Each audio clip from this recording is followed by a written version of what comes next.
Hello everyone. Before we start, make sure to like and subscribe to the channel. And leave a comment with where you're from and what time you're watching. That way, YouTube will keep showing you stories just like this one. Now, let's begin. The marketing startup in Denver seemed like the perfect escape after college graduation, but 6 months into the job, everything started falling apart. January 2022 found me crying in bathroom stalls during lunch breaks, unable to sleep more than 3 hours a night, and calling in sick twice a week just to avoid facing another spreadsheet. My apartment in Capitol Hill felt like a prison cell. Just me, takeout containers, and the constant weight of knowing my family in Ohio had no idea how badly I was drowning.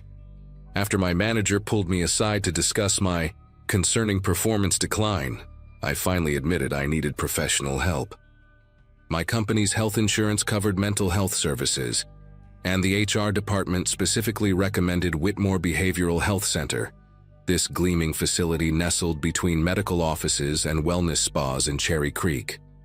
The reviews online were stellar, 5 stars across every platform, with testimonials about life-changing treatment programs and revolutionary therapeutic approaches. Dr.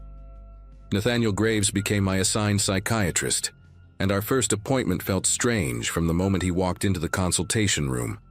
He moved with this calculated precision, like every step and gesture had been rehearsed 1,000 times. His appearance was almost artificially perfect, silver hair that caught the light at exact angles, a white coat that seemed immune to wrinkles, and these pale blue eyes that would lock onto mine without blinking for uncomfortably long stretches.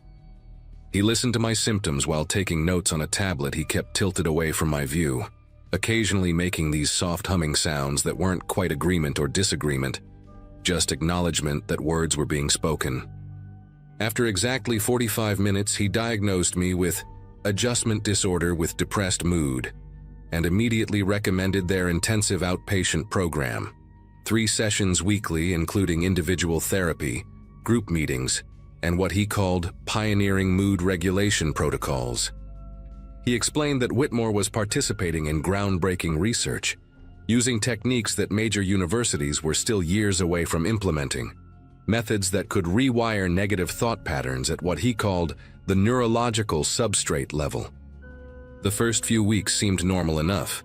Standard talk therapy with a counselor named Janet, who had warm brown eyes and always offered me chamomile tea, group sessions where we shared our struggles with anxiety and depression, and basic mindfulness exercises. But then came the mood regulation protocols, and that's when things started getting weird. They'd take me to this windowless room in the basement, walls painted this specific shade of gray that Dr.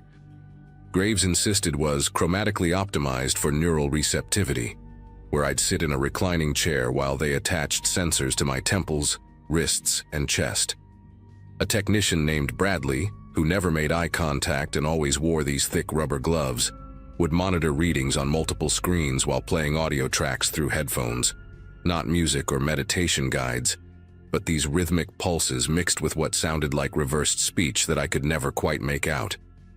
During these sessions, Dr. Graves would enter periodically to inject something into my IV that he claimed was just saline solution with vitamin B12. But it always made my vision blur at the edges and left this metallic taste that lingered for hours. The other patients in my group therapy started mentioning similar experiences, though we were explicitly forbidden from discussing our individual treatment protocols with each other. They said it could contaminate the therapeutic environment and compromise treatment efficacy. There was Kevin, a former teacher who'd developed these facial tics after his session started, constantly touching his left ear like he was trying to adjust an invisible earpiece. Melissa, who'd come in for postpartum depression, began speaking in this flat monotone during group sessions, reciting her feelings like she was reading from a script she'd memorized but didn't understand.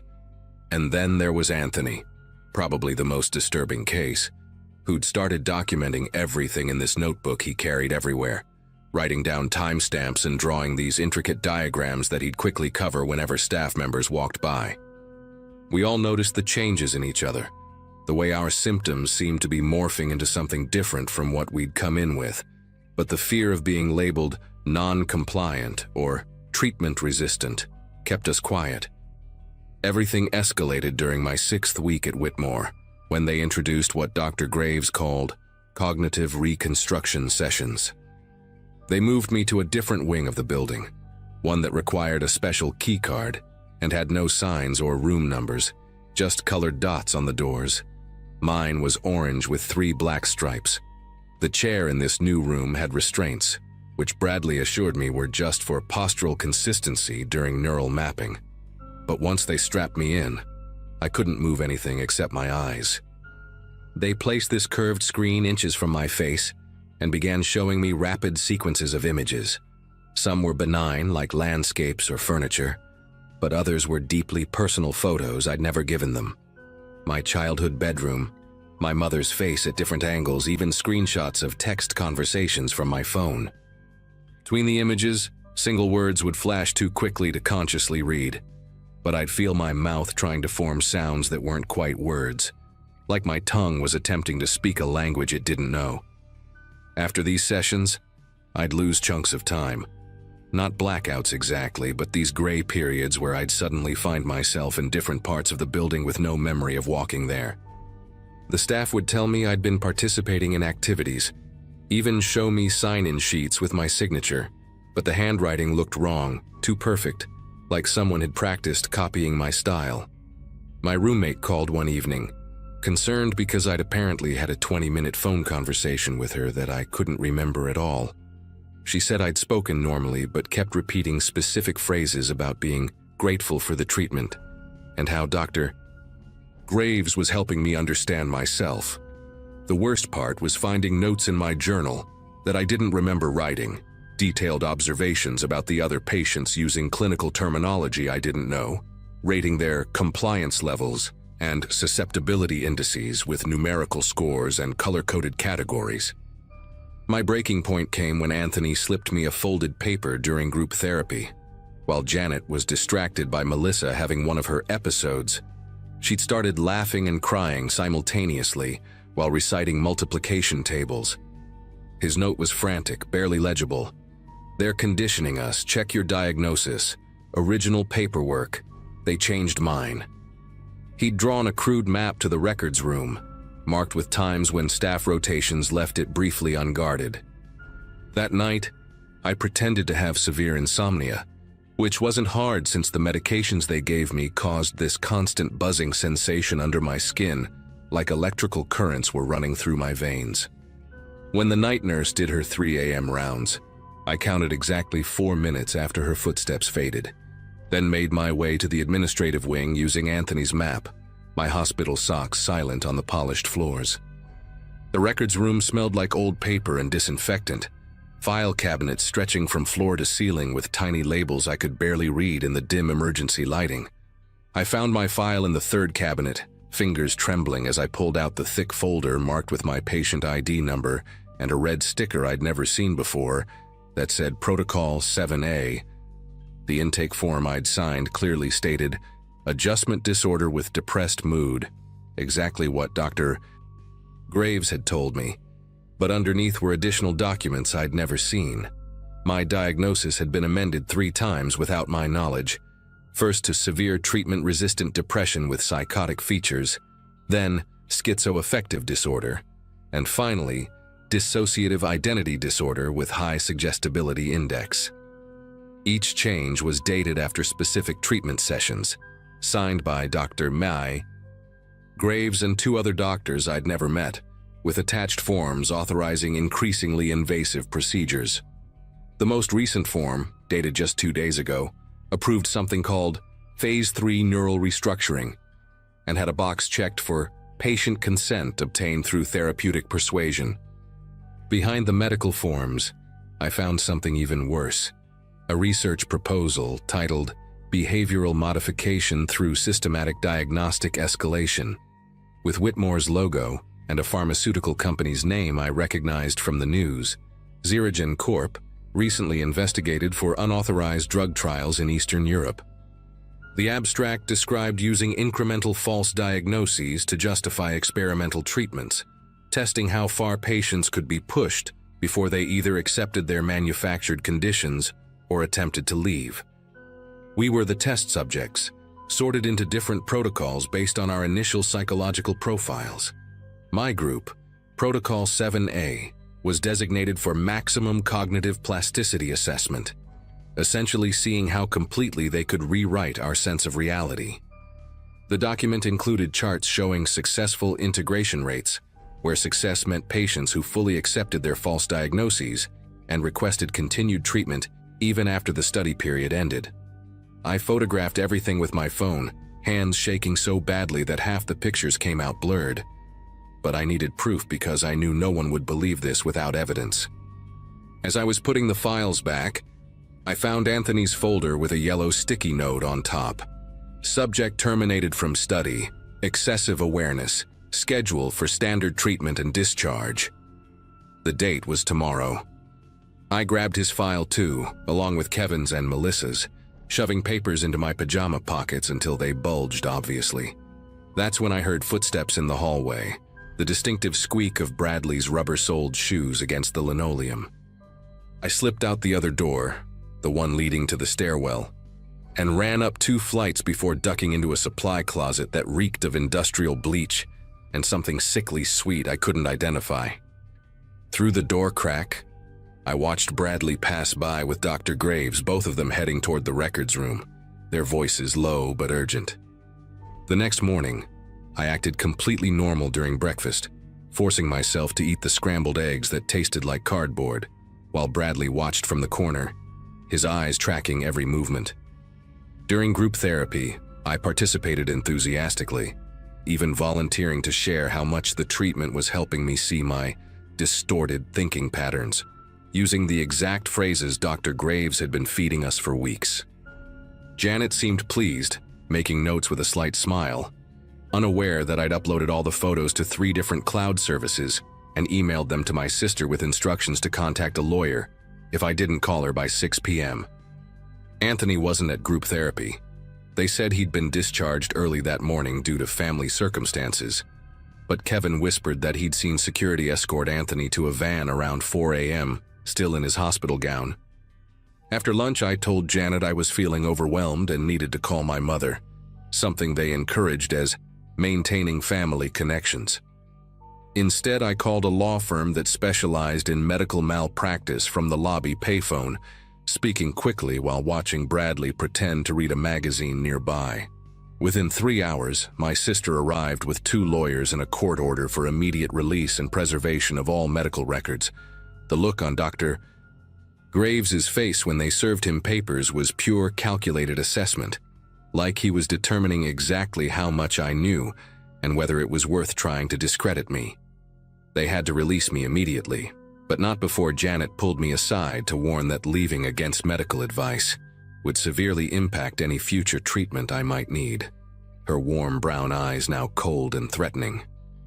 The lawyers got me out of there, along with copies of my official records, which mysteriously only showed my original diagnosis and standard treatment notes, nothing about the experimental protocols or the documents I'd photographed. But I had the pictures, the other patients' files, and most importantly, I had Anthony's notebook that he'd hidden in the communal bookshelf, filled with dates, names, and detailed observations of everything they'd done to us. The investigation is still ongoing. Whitmore is still operating, and sometimes I wake up at 3 a.m. with words on the tip of my tongue that I don't recognize, fragments of that reversed speech still buried somewhere in my mind.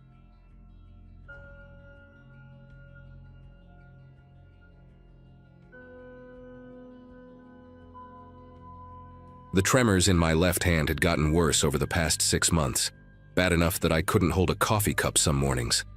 My neurologist ran every test imaginable, MRIs, nerve conduction studies, blood panels, and found nothing.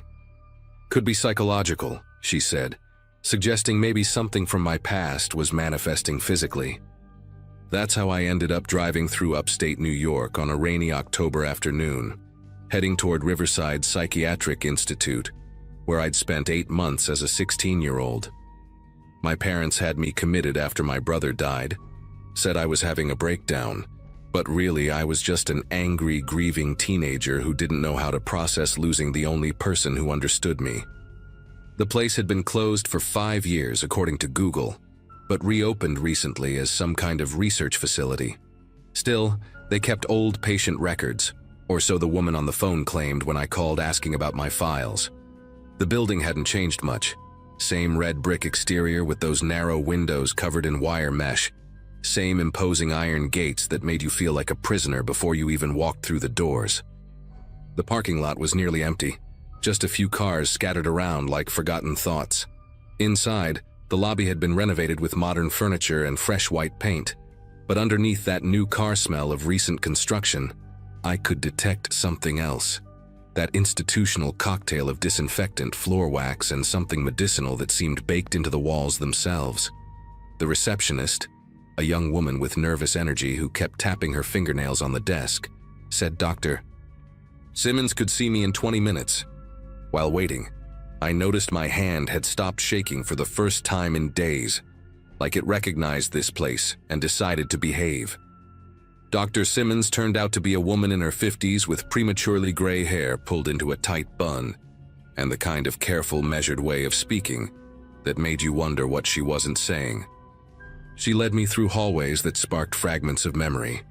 The art therapy room where we made clay sculptures that always got thrown away. The cafeteria with its bolted-down tables. The medication window where we lined up like cattle every morning, noon and night. "You were here in 2002, 2003, she said, reading from a tablet as we walked. "Part of the adolescent program under Dr. Harrison's care. Says here you responded well to treatment." I asked what treatment specifically, and she glanced at her screen with this odd expression, like she was reading something that didn't quite make sense. "The notes are sparse, but I can show you your file if you'd like. We're actually in the process of digitizing everything from that era." Her office was in what used to be the isolation wing. I remembered because Jorge got sent there once for 3 days after he refused his medication and tried to flush the pills. The other kids said they could hear him screaming at night, but the staff insisted the rooms were soundproof.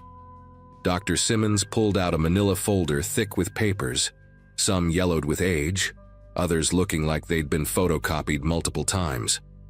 As she handed it to me, I noticed several pages had black redaction marks across entire sections. "Patient confidentiality," she explained, but that didn't make sense. It was my own file. The first few pages were standard intake forms, my parents' signatures authorizing treatment, psychiatric evaluations describing me as hostile but manageable. Then I found the medication logs, and my stomach tightened. Alongside the antidepressants I vaguely remembered, there were drug names I'd never heard of. Neurozine 7, Synapticor, something called TX-149 listed only by its code. "What's TX-149?" I asked, pointing to the entry that appeared daily for 3 months straight. "Dirt." Simmons leaned over, adjusting her reading glasses, and I saw her jaw clench slightly. "I'm not familiar with that designation. Probably a trial name for something that's now FDA approved under a different label. This was 20 years ago, after all." But her voice had changed, gotten tighter, more formal. She tried to turn the page, but I held it down, scanning the dosage charts. The amounts kept increasing every 2 weeks, and there were handwritten notes in the margins. Subject shows expected neural response and tremor onset week 6 within acceptable parameters. My left hand started shaking again, violent enough that the paper rustled. Dr. Simmons noticed and pulled back slightly. "Mr. Walker, I think perhaps we should..." But I was already flipping through more pages, finding similar notes about other patients. Jorge's name was there, with a note about facial tic development. Continue protocol. The room felt smaller suddenly, the air thicker. I found a page titled Trial Group C, Long-Term Observation Required, with 12 names listed, mine included. Next to each name were codes I didn't understand and a column marked persistent effects that had been completely blacked out. But whoever did the redacting got sloppy on one page. Held up to the light, I could make out partial words through the marker. Neurological, permanent, class action risk. Dr. Simmons stood up, reaching for the folder. "I need to make some calls," she said, her professional composure cracking. "This shouldn't be. These documents should have been." She stopped herself, but I'd already seen enough. I grabbed the folder tighter, and that's when several loose pages fell out from the back. Pages that looked different, like they'd been hidden there. They were carbon copies of consent forms, but not signed by my parents. The signature line showed Dr. Marion Harrison with a check mark in a box labeled Ward of State, Temporary Guardianship. My mind raced trying to process what this meant. My parents had visiting rights, came every Sunday for the first few months until the staff told them I was becoming too agitated by the visits and needed space to heal. But if Dr. Harrison had claimed temporary guardianship, even for specific medical decisions, they would have needed a court order, some kind of legal justification. Unless... I remembered now how they'd kept us in the adolescent wing for those first 72 hours of evaluation. How they said it was standard procedure. How no outside contact was allowed during that period. Enough time to file paperwork, to exploit some loophole. Dr. Simmons was on her phone now, speaking in hushed, urgent tones to someone, throwing glances my way every few seconds. I photographed as many pages as I could with my phone, my hands shaking so bad that half the pictures came out blurry. Then I saw another familiar name on the trial list, Christopher Valdez. I knew that name. He'd made the news about 5 years back, killed himself after years of battling unexplained neurological problems. His family had blamed PTSD from his teenage years, but now I wondered if they ever knew about Riverside. "Mr. Walker, I'm going to need that folder back, Doctor," Simmons said, ending her call. Her tone had shifted from nervous to something harder, more authoritative. "Those documents contain confidential information about other patients. I shouldn't have..." But I was already reading another carbon copy.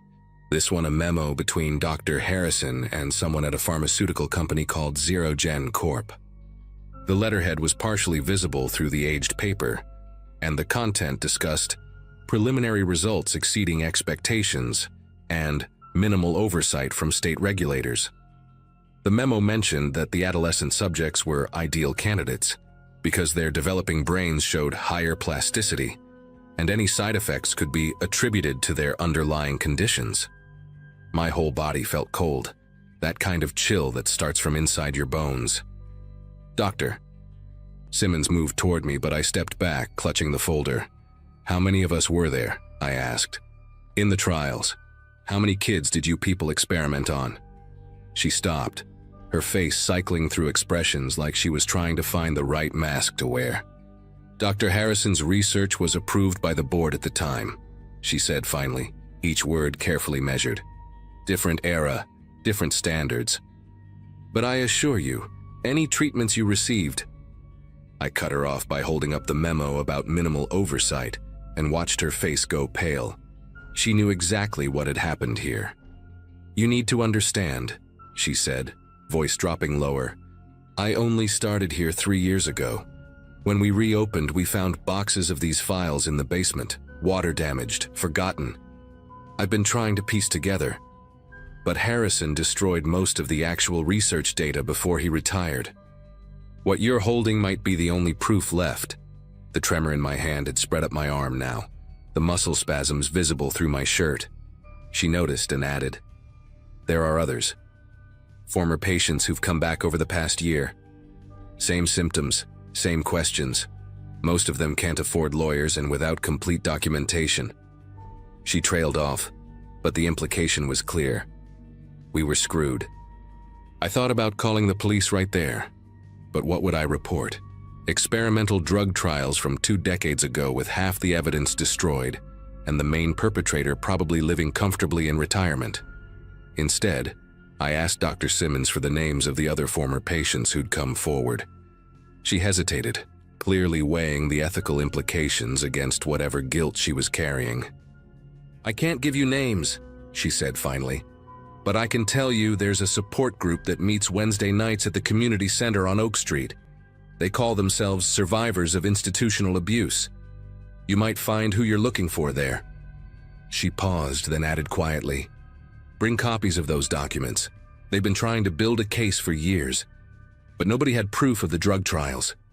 Harrison was careful, but apparently not careful enough. My phone buzzed with a text from my wife asking if I was okay, and I realized I'd been here for 3 hours. Time had done that strange thing it does during trauma, stretching and compressing simultaneously. Before leaving, I made copies of everything using the printer in Dr. Simmons' office while she stood guard at the door, nervous that someone might walk in. Security cameras were disabled in this wing for maintenance, she muttered, more to herself than to me. At least that's what I'll say if anyone asks. As the machine hummed and spat out page after page of evidence, she told me something that made my chest tighten. Dr. Harrison died last year, pancreatic cancer. But his research partner, Dr. James Brennan, he's still alive, lives about 2 hours north near Albany. He might know more about what was in those drugs, maybe even have data about long-term effects. She scribbled an address on a post-it note, her handwriting shaky. He's in his 80s now, mild dementia according to his daughter who called here once looking for information about her father's work. But on his good days, she let the sentence hang. I took the copies, the post-it, and left that place with my hand trembling worse than ever. But now I understood why. My body had been remembering what my mind had been forced to forget. That was 6 months ago. The support group led to a lawyer who specializes in institutional abuse cases, and we now have 43 former patients documented with similar neurological issues. Dr. Brennan, on one of his lucid days, admitted to keeping detailed records of the trial hidden in his attic. Records that showed Neurozine 7 and TX149 were experimental neuroleptics designed to create permanent changes in brain chemistry to make patients more manageable long-term. The tremors, the tics, the various neurological problems we all developed were listed as acceptable side effects in exchange for behavioral modification success. Xeragen Corp dissolved in 2008 after a series of unrelated lawsuits, but we tracked down 3 former executives through the lawyer. The case is moving forward, slowly but steadily. Some days my hand shakes so bad I can't write my name, and Jorge, yes, I found him, living in Syracuse with that same facial tic, has seizures now. Christopher Valdez's family joined the lawsuit after we showed them the documents. But we're alive. We're fighting, and we finally have proof that we're not crazy, that what happened to us was real. Dr. Simmons still works at Riverside, now helping other former patients access their records. She calls sometimes to check on me, and last week she said something I'll never forget. The real horror isn't what they did to you, it's that they genuinely thought they were helping.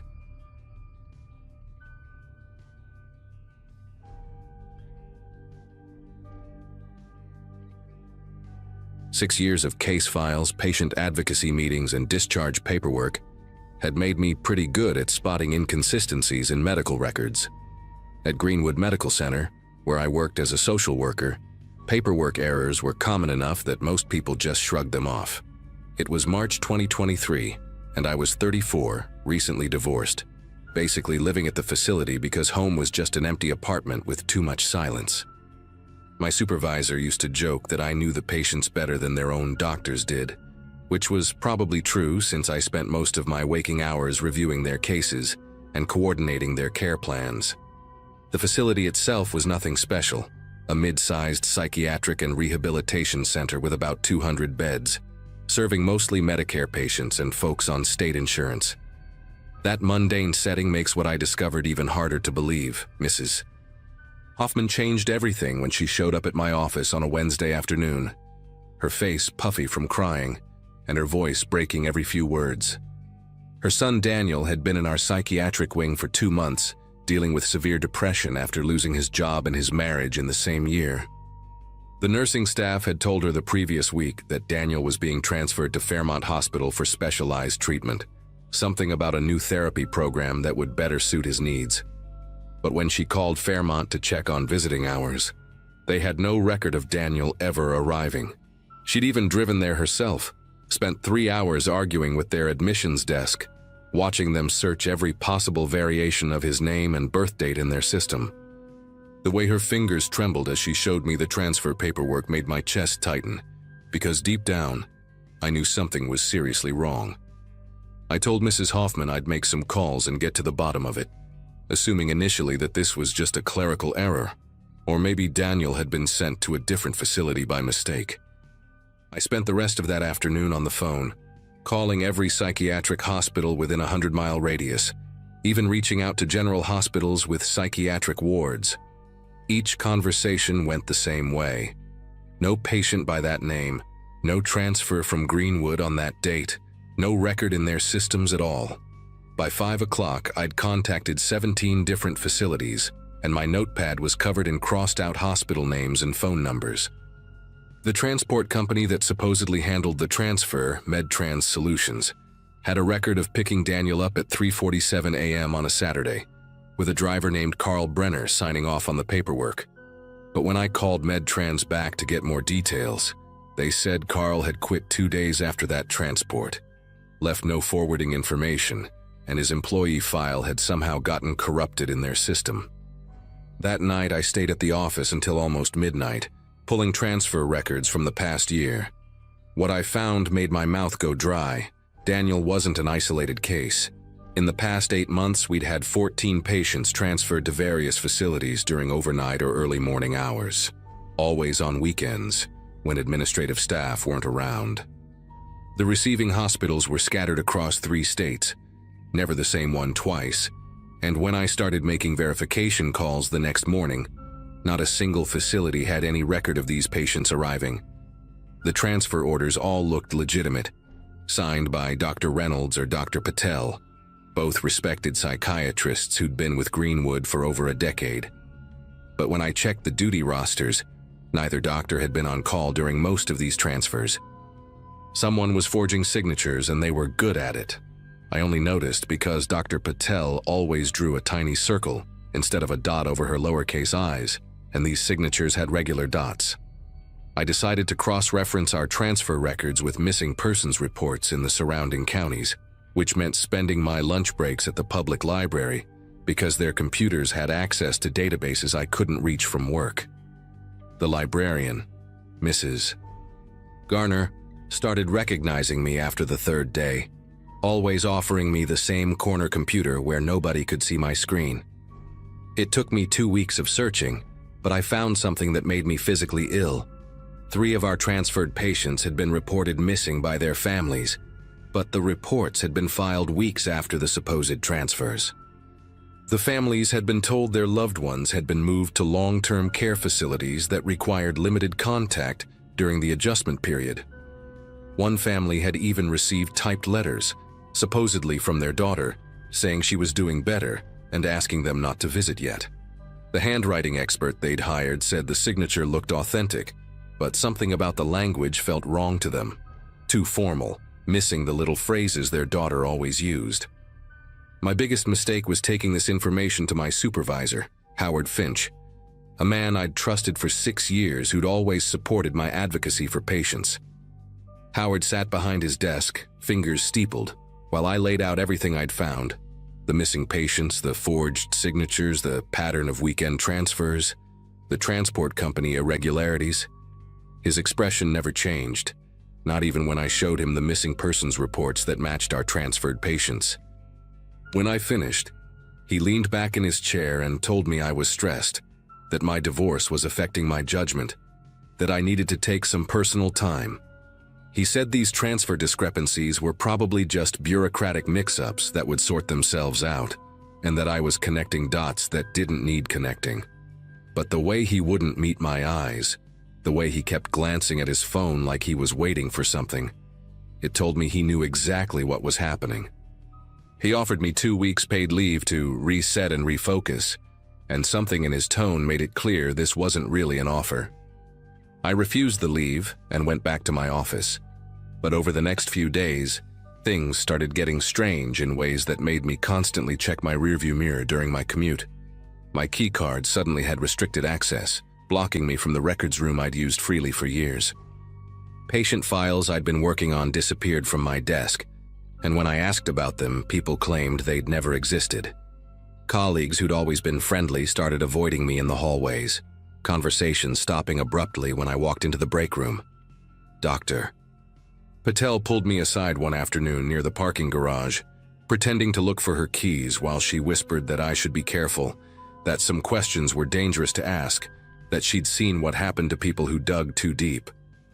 Before I could ask what she meant, she walked away quickly, and the next day I heard she'd taken an unexpected sabbatical to care for a sick relative nobody knew she had. The breaking point came when I received a call at 2 a.m. from a blocked number. Just breathing at first, then a distorted voice telling me that my concern for patients was admirable but misguided.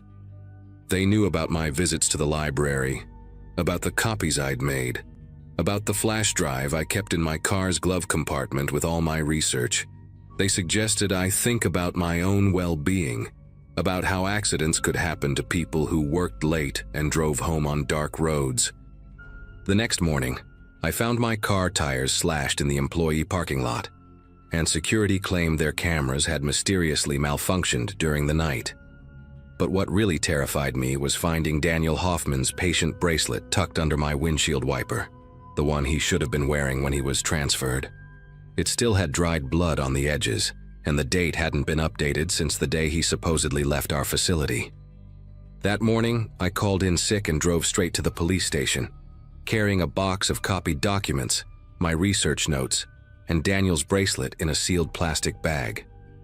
Detective Ruiz listened to my story for about 10 minutes before his partner got a phone call that made them both step outside.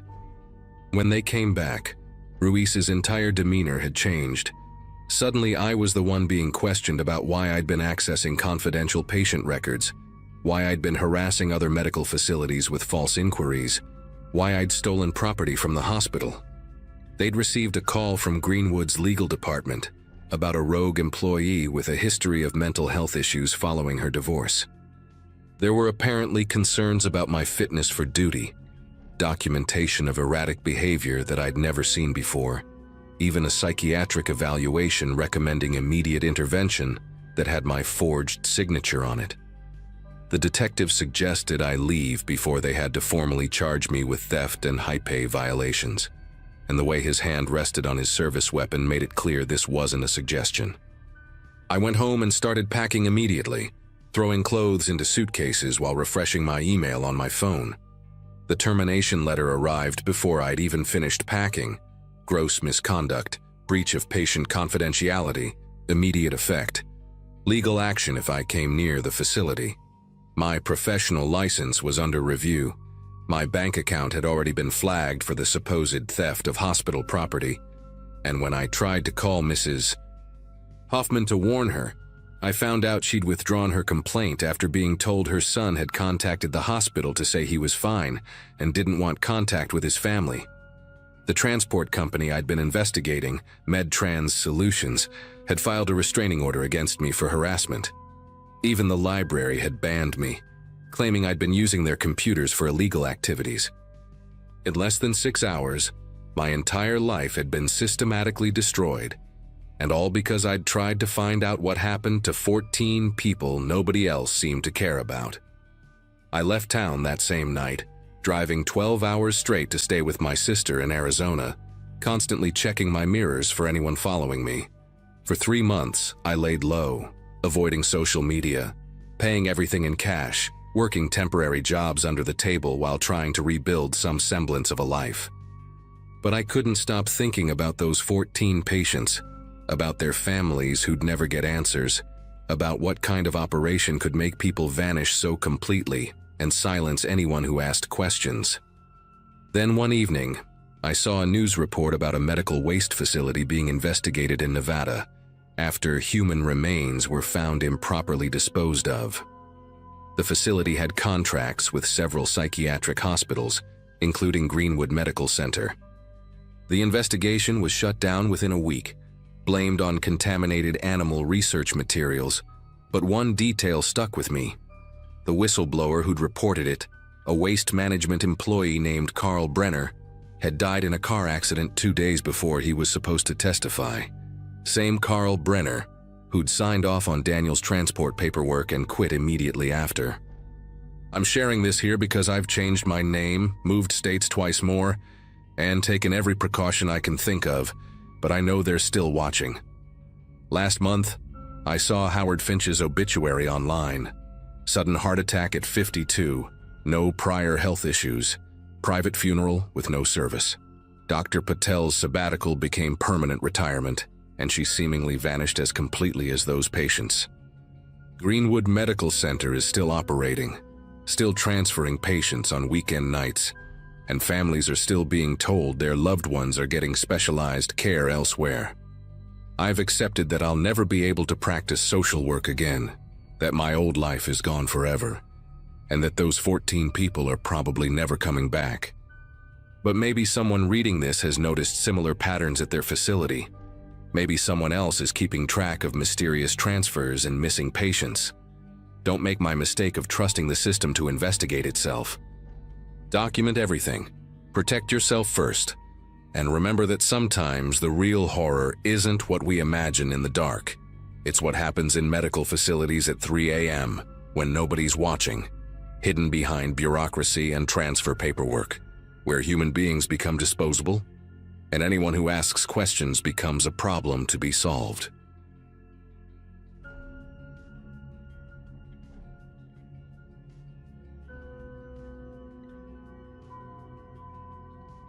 I started working as an orderly at Riverside General Hospital in the spring of 2016, right after my divorce was finalized.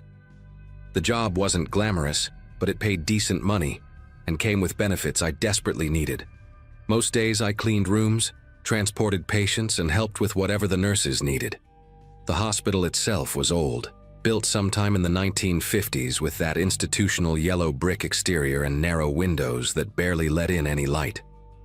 After 6 months on the job, I thought I knew every corner of that place, the shortcuts through the old cardiac wing, which vending machines still worked, where to catch a quick nap between shifts.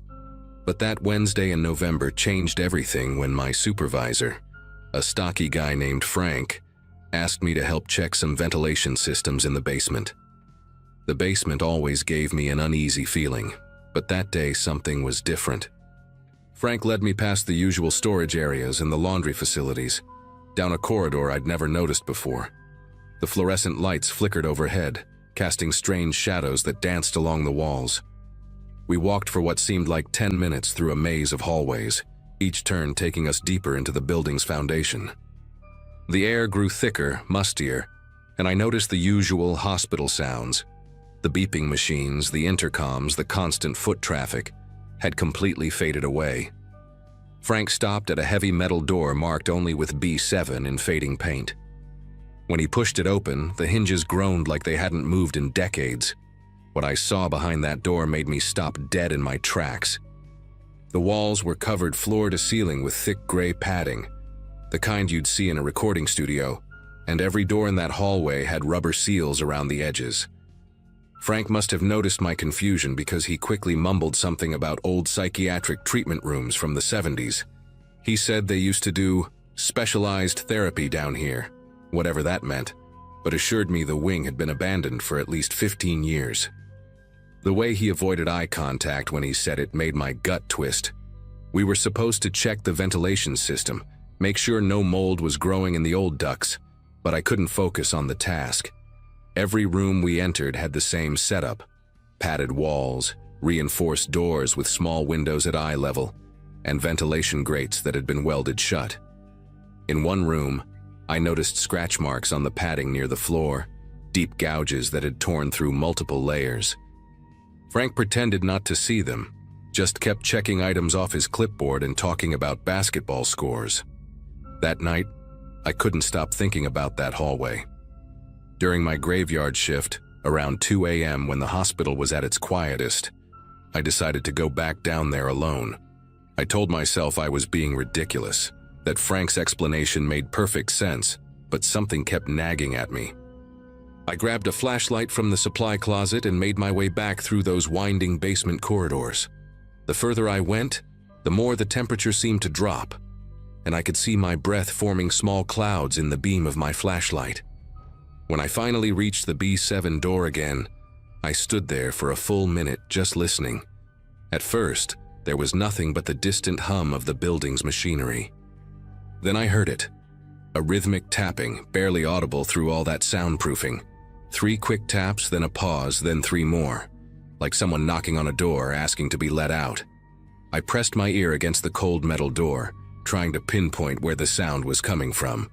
The tapping continued, sometimes stronger, sometimes weaker, but always in that same pattern. I tried the door handle, but it was locked, and my maintenance keys didn't work on it. That's when I noticed something else. Fresh scratches around the lock mechanism, like someone had recently tried to pick it. The dust on the floor had been disturbed too, showing multiple sets of footprints leading to and from the door. For a place that supposedly hadn't been used in 15 years, there was an awful lot of recent activity. I took photos with my phone, making sure to capture the scratches and the footprint patterns. The tapping suddenly stopped, and in the silence that followed, I could swear I heard breathing on the other side of the door, slow, deliberate breaths that fogged up the small window from the inside. The next day, I went straight to the head of maintenance, a woman named Gloria who'd been at the hospital for 30 years. I showed her the photos and told her about the sounds. Her face went pale, and she immediately closed her office door before speaking. She told me that in 2014, just 2 years before I started, there had been an incident in that wing. A patient named Douglas Hartley had somehow gotten access to the basement during a fire drill and barricaded himself in one of those rooms. It took security 3 days to get him out, and when they did, he was catatonic. The strange part was that Douglas had been admitted for minor anxiety, nothing that would explain such extreme behavior. After that incident, the hospital board voted to seal off that wing permanently. But here's what made my skin prickle. Gloria said Douglas was still a patient at the hospital, kept in the long-term psychiatric ward on the 4th floor. And according to the night nurses, he still tapped that same pattern on his room door every single night. I couldn't let it go. That evening, I convinced my colleague Rita to cover for me while I went up to the psychiatric ward. The 4th floor had stricter security protocols, but as an orderly, I had just enough access to walk through during my rounds. I found Douglas's room at the end of a dimly lit hallway, room 4B12. Through the reinforced glass window, I could see him sitting on his bed, rocking slightly back and forth. He was maybe 60 years old, thin as a rail, with gray hair that hung over his eyes. When he noticed me watching, he stood up and walked to the door. Without breaking eye contact, he raised his knuckle and tapped 3 times on the glass, paused, then 3 more times. His lips moved like he was trying to tell me something, but no sound came through the thick door. I watched his mouth carefully, trying to read his lips. Over and over, he seemed to be mouthing the same 2 words, "Still there." That's when things got worse. I started digging through old hospital records during my lunch breaks, using my access to the digitized archives. What I found made no sense at first. Maintenance logs from 2013 showed extensive renovation work in the B7 wing, including the installation of specialized containment infrastructure. But the renovation was completed a full year before Douglas ever set foot in that basement. The work orders were all signed by a Dr. Nathan Crowley, who supposedly headed a research program at the hospital. But when I searched for Dr. Crowley in the employee database, no records came up. I checked with HR, claiming I needed to verify some old paperwork, and they had no record of anyone by that name ever working at Riverside General. The more I investigated, the stranger it became. Purchase orders for medical equipment that didn't match anything we used in regular treatment, delivery receipts for industrial-grade restraints, and requisitions for enough sedatives to keep someone unconscious for weeks. 2 nights later, I made a decision that still haunts me. I went back to B7 with a crowbar I'd taken from my truck. The hallway was pitch black except for my flashlight beam cutting through the darkness. The tapping started immediately when I arrived, more urgent this time, almost frantic.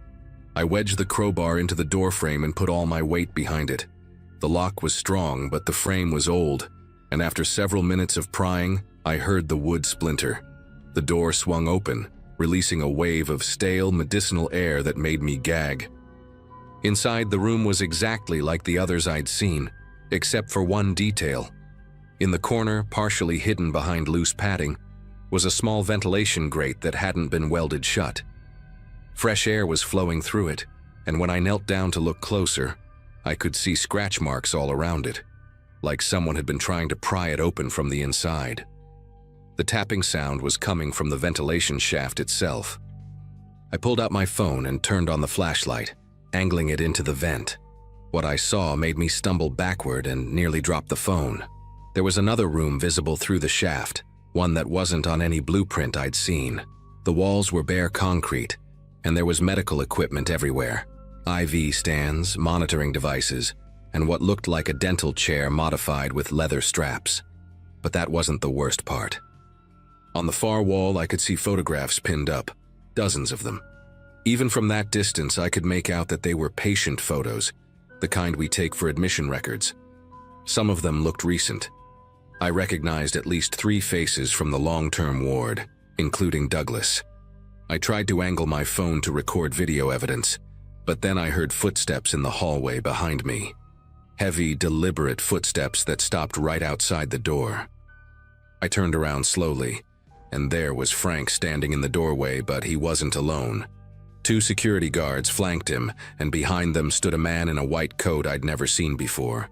The man in the white coat stepped forward, introducing himself as Dr. Richard Steinberg, the hospital's chief of psychiatric services. His voice was calm, almost soothing, as he explained that I had stumbled onto a classified treatment program for patients with severe dissociative disorders. He claimed the hidden room was used for immersive therapy sessions, approved by a special medical board, and that the secrecy was necessary to protect patient privacy and prevent public misunderstanding.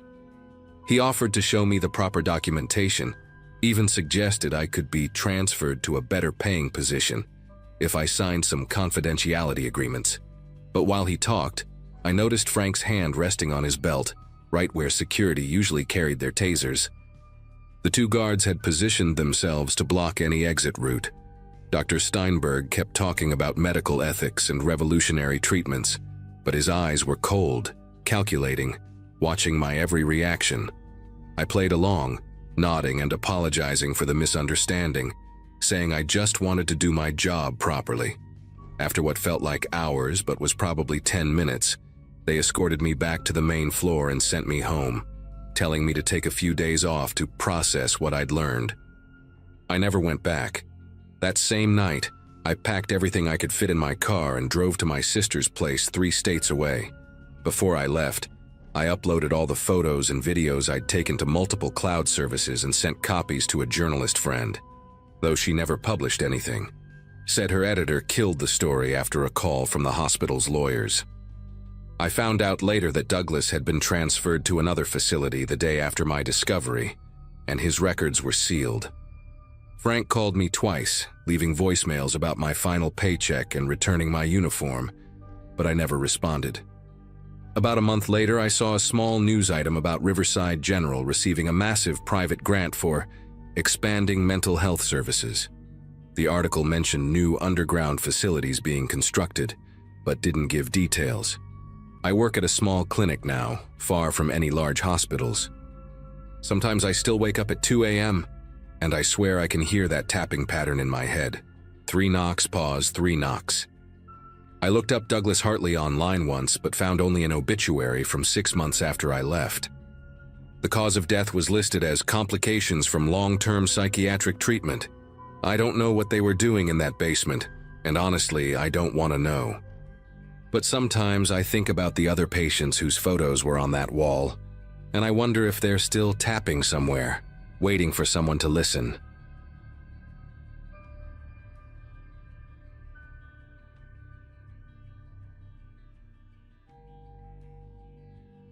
Working nights at Millbrook Psychiatric Facility seemed like easy money when they first hired me.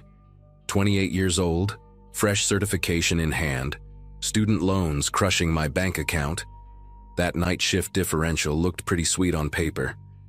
Amy, my girlfriend at the time, kept joking about me losing my mind working graveyard at a mental institution, but honestly, most shifts were boring as hell. Unit 7 housed long-term residents, People who'd been cycling through the same medications and routines for years. Severe schizophrenia cases, treatment-resistant bipolar, chronic depression, heavy diagnoses that required round-the-clock monitoring. My job consisted mainly of medication rounds, documenting patient behaviors, checking vitals, making sure nobody hurt themselves or others during those long, quiet hours between midnight and dawn. Strange how a building full of troubled minds could feel so peaceful at 3 a.m. Just the hum of fluorescent lights and the occasional murmur from behind a closed door.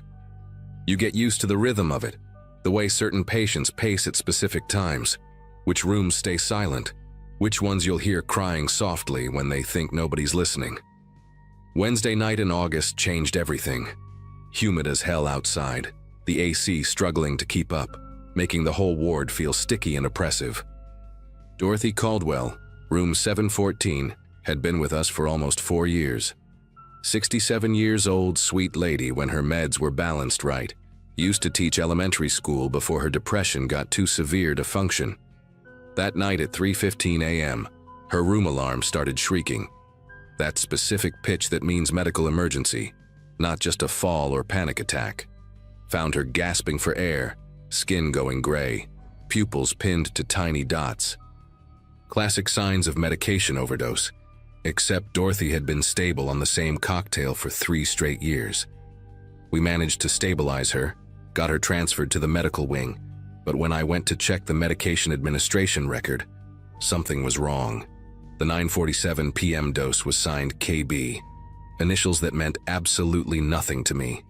Every nurse, every tech, every float staff member who worked our unit, I knew them all. Nobody had those initials.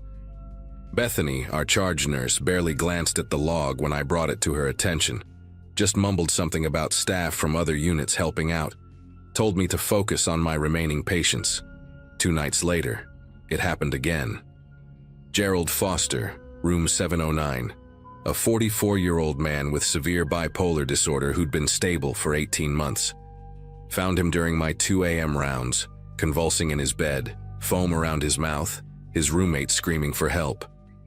Same symptoms as Dorothy: respiratory depression, pinpoint pupils, all the hallmarks of an antipsychotic overdose.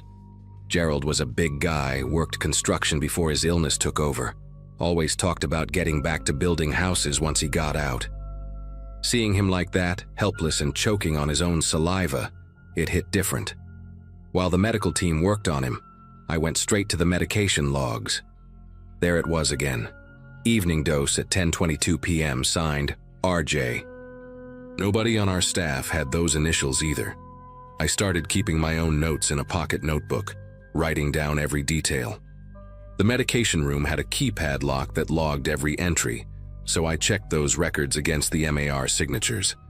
According to the keypad log, nobody had accessed the medication room between 8 p.m. and midnight on either night. How could someone administer medications without entering the room where they were stored?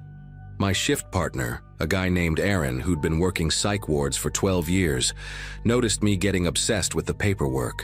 He pulled me aside near the nurse's station, kept his voice low, told me stories about Millbrook that made my skin prickle. Apparently, medication discrepancies had been happening for years, always at night, always with different initials that belonged to nobody. Staff who asked too many questions got transferred to different units, or their contracts suddenly weren't renewed. Aaron said he learned early on to keep his head down, do his job, not dig too deep into things that didn't add up. But I couldn't let it go, especially when I realized the overdoses followed a pattern. Always patients who were close to being discharged or stepped down to lower security units. Dorothy had been approved for assisted living placement the week before her overdose. Gerald's psychiatrist had just recommended transitioning him to outpatient care. These weren't random incidents. Someone was deliberately keeping these patients from leaving, and they were using enough medication to cause serious harm without killing them outright. Against Aaron's advice, I started documenting everything with my phone. Screenshots of the medication logs, photos of the keypad entry records, even pictures of the actual medication bottles in the dispensary. On my nights off, I'd spread everything out on my kitchen table, trying to make sense of the patterns. Amy thought I was losing it, Said I was starting to act like the paranoid patients at work. But the evidence was right there. In the past 6 months alone, 14 patients had suffered unexplained overdoses, all during night shifts, all with mystery initials on their MARs. What really got to me was finding the insurance billing records left open on a computer one night. Millbrook was billing for full doses of medications that were supposedly being administered by these phantom nurses. If patients were getting overdosed, that meant someone was giving them extra medication beyond what was being officially dispensed. Where were these extra doses coming from? The pharmacy inventory matched the official MAR records perfectly, every pill accounted for on paper. Monday night, almost 2 weeks after Dorothy's incident, I decided to watch the medication room myself. Positioned myself where I could see the door but still look like I was doing paperwork at the nurse's station. Around 10:15 p.m., Bethany, our charge nurse, walked past me heading toward the patient rooms, carrying her usual medication tray. Nothing unusual, except she wasn't scheduled for medication rounds. That was supposed to be handled by the floor nurse, Jennifer. 20 minutes later, I heard a code blue from room 706. Mrs. Helen Bauer, 58 years old, chronic schizophrenia with catatonic features, was found unresponsive by Jennifer during routine checks. Same presentation as the others, respiratory distress, pinpoint pupils, lucky to be alive. When I checked the MAR, there it was, 10:17 p.m. signed MT. But here's what made me sick to my stomach. I had been watching that medication room door the entire time, and Bethany never entered it. She had walked past with a full tray of medications that came from nowhere, doses that didn't exist in our inventory, administered by initials that belonged to no one. The next hour felt like walking through thick mud, every second stretching out while I tried to process what I'd witnessed, helped stabilize Helen, filled out incident reports, acted normal while my mind raced through the implications. Bethany had access to medications that weren't in our system, which meant she was either stealing from other units or had an outside source. But why risk everything just to keep patients from being discharged? Around 4 a.m. while doing rounds, I found myself outside the administrative offices. The door to human resources was cracked open. Someone had forgotten to pull it completely shut. Every instinct told me to walk away, but I slipped inside, went straight to the filing cabinets. Started with the B section, looking for Bethany's file. What I found made me physically ill. Bethany didn't just work at Millbrook. She was married to Dr. Eugene Morrison, the facility's medical director. Their last name difference had kept it hidden from casual observation. But that wasn't the worst part. In a folder marked Budget Reviews, I found spreadsheets showing that Unit 7 was scheduled for closure if occupancy dropped below 85% for 3 consecutive months. We'd been hovering right at that threshold, and every time we dipped below, another mysterious overdose would occur, keeping the patient from discharge. Millbrook was a private facility that relied heavily on state contracts for long-term psychiatric care. Each occupied bed brought in roughly $400 per day from insurance and state funding.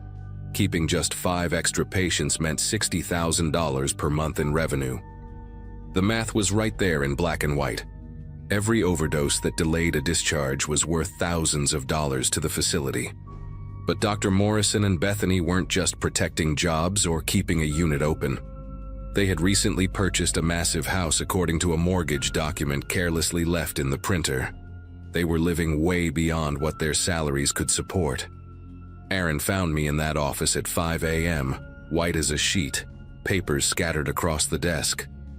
He didn't say anything, just started helping me put everything back exactly as I'd found it. As we worked in silence, he whispered that 3 other nurses had noticed the same patterns over the years. One had gone to the state health department, but the investigator who showed up was Dr. Morrison's golf buddy. Another tried contacting the media, but Millbrook's lawyers shut it down with threats of lawsuits for violating patient privacy. The third nurse, a woman named Carol, had collected evidence for months before suddenly moving out of state, leaving no forwarding address. That morning, I went home and told Amy everything. She wanted me to quit immediately, pack up and leave town just like Carol had done. But I kept thinking about Dorothy, Gerald, Helen, and all the other patients who'd been poisoned for profit. These were vulnerable people who came to us for help, trusting us with their lives while they battled their own minds. The violation of that trust made me physically sick. I spent my day off copying every piece of evidence onto multiple USB drives, uploaded files to cloud storage accounts, even mailed a package to my cousin who lived in California. If something happened to me, at least the proof would survive. When I returned for my next shift on Friday night, the atmosphere was different. Bethany smiled at me more than usual, kept asking how I was feeling, if I was stressed about anything. Jennifer mentioned that Dr. Morrison had been asking about me, wondering if I was adjusting well to the night shift responsibilities. Even the security guard, usually friendly and chatty, seemed to watch me more carefully. Around 1 a.m., Aaron pulled me into the supply closet, told me that Bethany had been asking him questions about what I did during my shifts, who I talked to, whether I'd mentioned anything unusual. At 2:47 a.m., while I was documenting patient notes at the nursing station, I noticed Bethany heading toward the medication room with her unauthorized tray again. But this time, she was walking toward room 718. My assigned patient for the night, Roger Hoffman, a 51-year-old man with severe PTSD who was scheduled for discharge to a group home next week. Without thinking, I followed her. She was so focused on preparing the syringe that she didn't hear me enter the room behind her.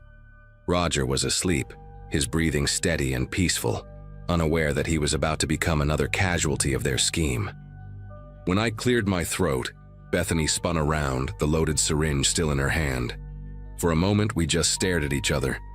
Then she started talking, her voice eerily calm, explaining how this was bigger than both of us, how the whole facility would shut down if the unit closed, how hundreds of people would lose their jobs. She actually tried to make it sound noble, like poisoning patients was some kind of twisted sacrifice for the greater good. I told her I had already documented everything, that copies were in safe places, and if anything happened to me or any other patient, it would all go public. The syringe in her hand trembled slightly, and for the first time since I'd known her, Bethany looked genuinely scared. She set it down on the bedside table, her shoulders sagging like all the air had been let out of her. Then she said something that chilled me more than anything else that night, that I had no idea how many people were involved, how many families depended on Millbrook staying profitable.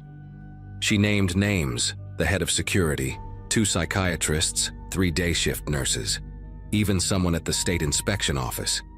They all knew, all benefited somehow, whether through direct payments or just job security. She asked me what I thought would happen if I went public. Did I really think anyone would believe a rookie tech over respected medical professionals? Did I know how easy it would be to discredit me, maybe even frame me for the overdoses? But I had one advantage she didn't know about. Earlier that week, I'd reached out to a journalist from the state's largest newspaper, a woman named Grace Novak who specialized in healthcare fraud. She was already investigating similar patterns at 2 other private psychiatric facilities. My evidence was exactly what she needed to blow the whole thing wide open. Grace published the story 5 days later, complete with documentation I'd provided, and statements from 2 former employees who came forward after seeing the initial report. The FBI raided Millbrook that same morning, seizing records and arresting Dr. Morrison, Bethany, and 4 others. The facility lost its state contracts within a month and shut down completely by September. 43 patients had suffered overdoses over 3 years, all to maintain occupancy rates and profit margins. Some recovered fully. Others had permanent organ damage from the repeated poisonings. Dorothy Caldwell testified at the trial, her hands still shaking from the neurological damage, but her voice steady as she described waking up unable to breathe. Dr. Morrison got 15 years, Bethany got 12, and the others received lesser sentences in exchange for cooperation. I left psychiatric nursing after that. Couldn't trust myself to care for vulnerable patients without constantly questioning everyone's motives. Now I work in medical equipment sales, boring as hell, but nobody's life depends on me. Sometimes I wake up at 3:15 a.m., That exact time when I found Dorothy struggling to breathe. And I wonder how many other facilities are running the same scheme. How many patients are being kept sick for profit? How many staff members are keeping quiet out of fear or complicity?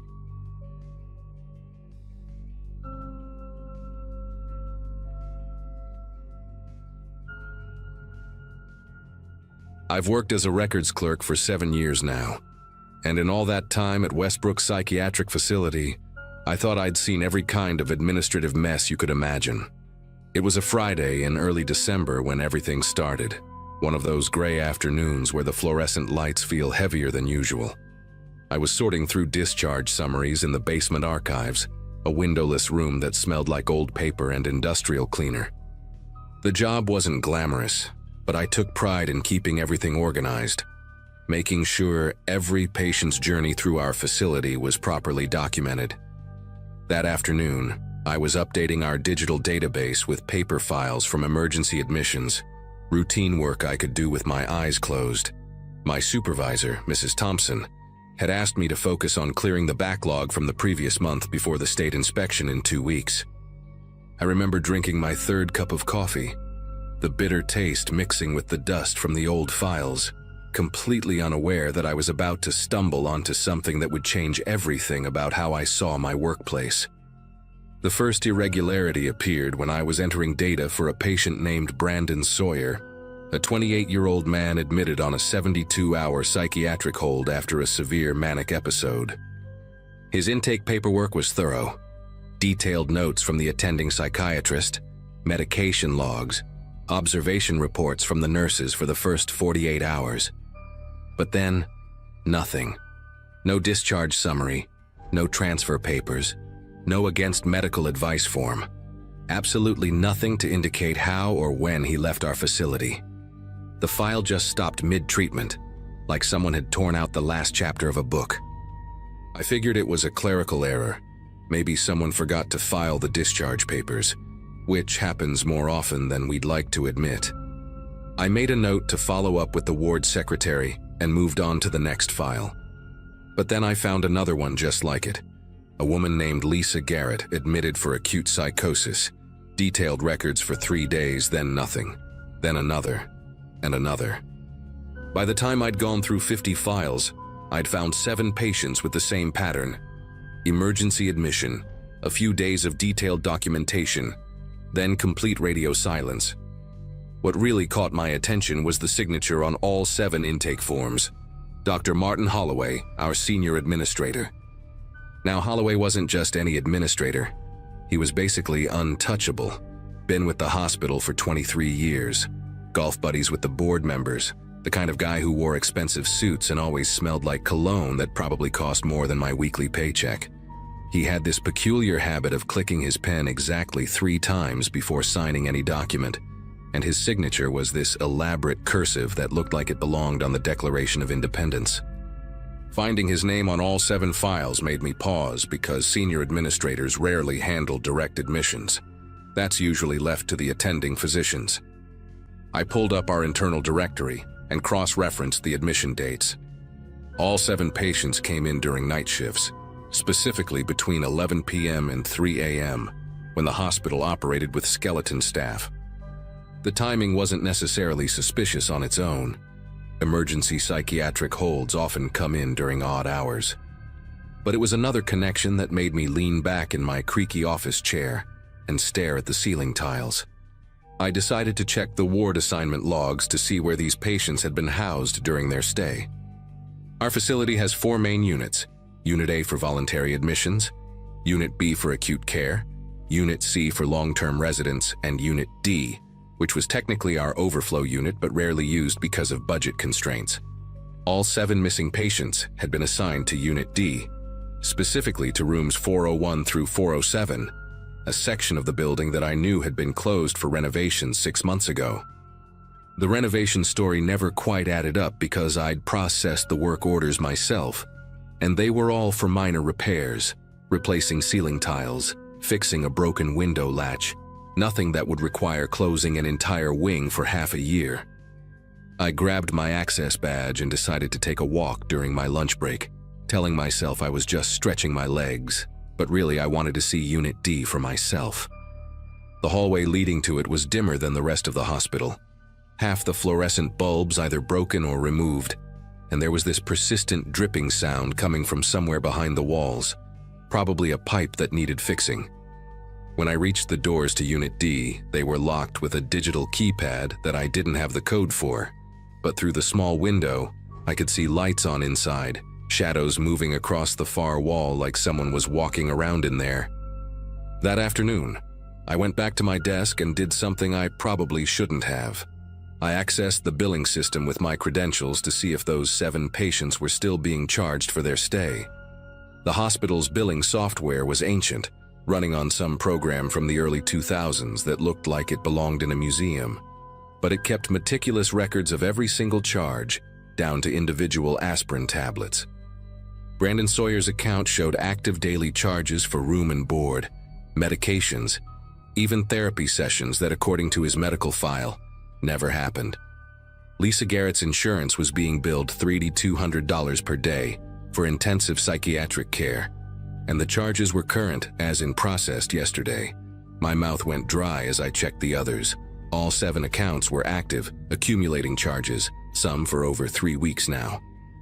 The system showed them as current patients in Unit D, receiving round-the-clock care, meals, medications, the whole package. But according to their medical files, they'd all stopped existing after day 3 of their admission. I printed everything, my old printer groaning and squeaking as it spit out page after page of billing records, the evidence piling up on my desk like a paper mountain of impossibilities. I needed to talk to someone, but I had to be careful about who I trusted. There was Donna from Human Resources. She'd been at the hospital almost as long as me, and had this way of knowing everyone's business without seeming like a gossip. I found her in the cafeteria during the dinner break, sitting alone at a corner table, picking at a sad-looking Caesar salad. When I sat down across from her, she looked up with those sharp brown eyes that seemed to read your mind before you even spoke. I asked her, casual as I could manage, if she knew anything about Unit D still being operational. She put down her fork, leaned in close enough that I could smell her lavender hand lotion, and told me something that made every hair on my arm stand up. 2 weeks ago, she'd processed paperwork for 3 new nurses, all hired specifically for Unit D night shifts, all with out-of-state licenses, all with references that when she tried to verify them, led to disconnected phone numbers. But Holloway had personally vouched for them, said they were specialists in some new treatment program the hospital was piloting. She'd found it odd that there was no announcement about any new program, no staff meetings, no training sessions, nothing in the hospital newsletter that usually couldn't shut up about every minor achievement or initiative. That night, I couldn't stop thinking about those patients, wondering where they really were, what was happening to them. I stayed late at the office, pretending to work on the backlog, but really I was digging deeper into the system. I found something in the pharmacy logs that turned my stomach into a knot of anxiety. Unit D had been ordering massive quantities of sedatives, specifically midazolam and propofol, drugs typically used for surgical procedures, not psychiatric treatment. The amounts were staggering, enough to keep dozens of people unconscious for extended periods.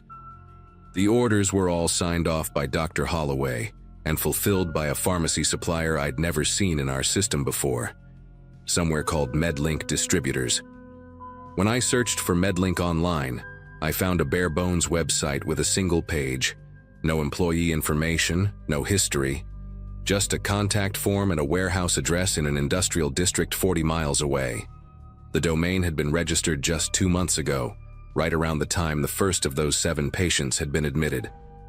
I also discovered that our regular pharmacy supplier had noted several inquiries about why their orders had decreased significantly, concerns that had been dismissed by administrative emails bearing Holloway's digital signature. I knew I was getting into dangerous territory, but I couldn't let it go. The next day was Saturday, and the hospital would be running on weekend staff, meaning fewer people around to notice me snooping. I came in early, around 6 a.m., using my overtime excuse that Mrs. Thompson had already approved for the inspection prep. The main building was eerily quiet. just the hum of ventilation systems and distant footsteps of the night shift finishing their rounds. I made my way to the administrative wing where Holloway's office was located, my heartbeat pounding in my ears with each step. His office door was locked, naturally, but I remembered that the janitor's closet next door shared a ventilation grate with his office. I'd heard his phone conversations plenty of times while grabbing cleaning supplies. Inside the closet, between bottles of industrial bleach and floor wax, I pressed my ear against the metal grate. I could hear voices, Holloway's distinctive baritone and someone else with a slight accent I couldn't place. They were discussing transport arrangements, something about keeping the subject stable during the journey, maintaining proper documentation for customs, and ensuring the receiving facility was prepared for the delivery. The other voice mentioned a number, 50,000 per unit, and Holloway laughed that dry laugh he did during budget meetings, saying they could process at least 2 more this month without raising suspicions. My legs were trembling as I backed away from the grate, knocking over a mop bucket in my haste. The clatter echoed through the empty hallway, and I heard the voices in Holloway's office stop abruptly. I grabbed a mop, my heart racing so fast I thought it might burst, pretending to clean the floor just as his office door opened. Holloway stepped out with another man I'd never seen before, tall, thin, wearing an expensive-looking gray suit with a red pocket square, his face angular and forgettable except for his eyes, which were this unsettling pale blue, almost white. They both looked at me, and Holloway's expression shifted through several emotions. Surprise, suspicion, then that practiced administrative smile he wore like armor. He asked what I was doing there so early, and I managed to stammer something about the state inspection, about Mrs. Thompson wanting everything spotless. The other man whispered something in what sounded like Russian or Ukrainian, and Holloway nodded, told me to carry on, but his eyes lingered on me a beat too long before they walked toward the elevator. I mopped that same spot for 5 minutes, my arms moving on autopilot while my brain tried to process what I'd heard. 50,000 per unit. They were talking about the patients like cargo, like products to be shipped and sold. I abandoned any pretense of cleaning and headed straight back to Unit D, this time taking the long way through the old wing where they stored discontinued medical equipment. There was a connecting corridor there, mostly forgotten, that led to the back entrance of Unit D. I'd seen it on the old blueprints when we digitized them years ago. The door was locked, but it was one of those ancient mechanical locks, not electronic, and the frame was so warped from age that I could see into the hallway beyond. What I saw made me bite my tongue to keep from gasping. There were gurneys lined up against the wall, at least 6 of them, each with a patient strapped down, IVs running into their arms, their faces slack and unconscious. I recognized Brandon Sawyer immediately. His distinctive neck tattoo of a compass was visible even from where I stood. The patients were all dressed in what looked like airline passenger clothes, not hospital gowns, complete with shoes and jackets. A woman in scrubs I didn't recognize was checking their vitals, making notes on a clipboard, her movements efficient and practiced like she'd done this routine 100 times. She had earbuds in, humming something tuneless, completely absorbed in her work. Near the far end of the hallway, I could see suitcases stacked neatly, each one tagged with what looked like airline labels, and a pile of passports on a medical cart. I backed away from the door, my whole body shaking now, and pulled out my phone to start recording video through the gap in the door frame. I managed to get about 30 seconds of footage, the patients, the nurse, the suitcases, before I heard footsteps coming from the main corridor. I actually ran through the old wing, my sensible work shoes slapping against the linoleum, past the defunct X-ray machines and broken wheelchairs, until I reached the parking garage. In my car, I sat there for a moment, breathing hard, staring at the video on my phone. It was grainy, but clear enough to see what was happening. I drove straight to the police station downtown, my hands gripping the steering wheel so tight my knuckles went white. But when I walked into that station, showed them my hospital ID, and started explaining about patients being trafficked, the desk sergeant's expression changed from bored to concerned to something else entirely. He asked me to wait, said he'd get a detective, but instead, 2 uniformed officers appeared and told me I needed to come with them for questioning.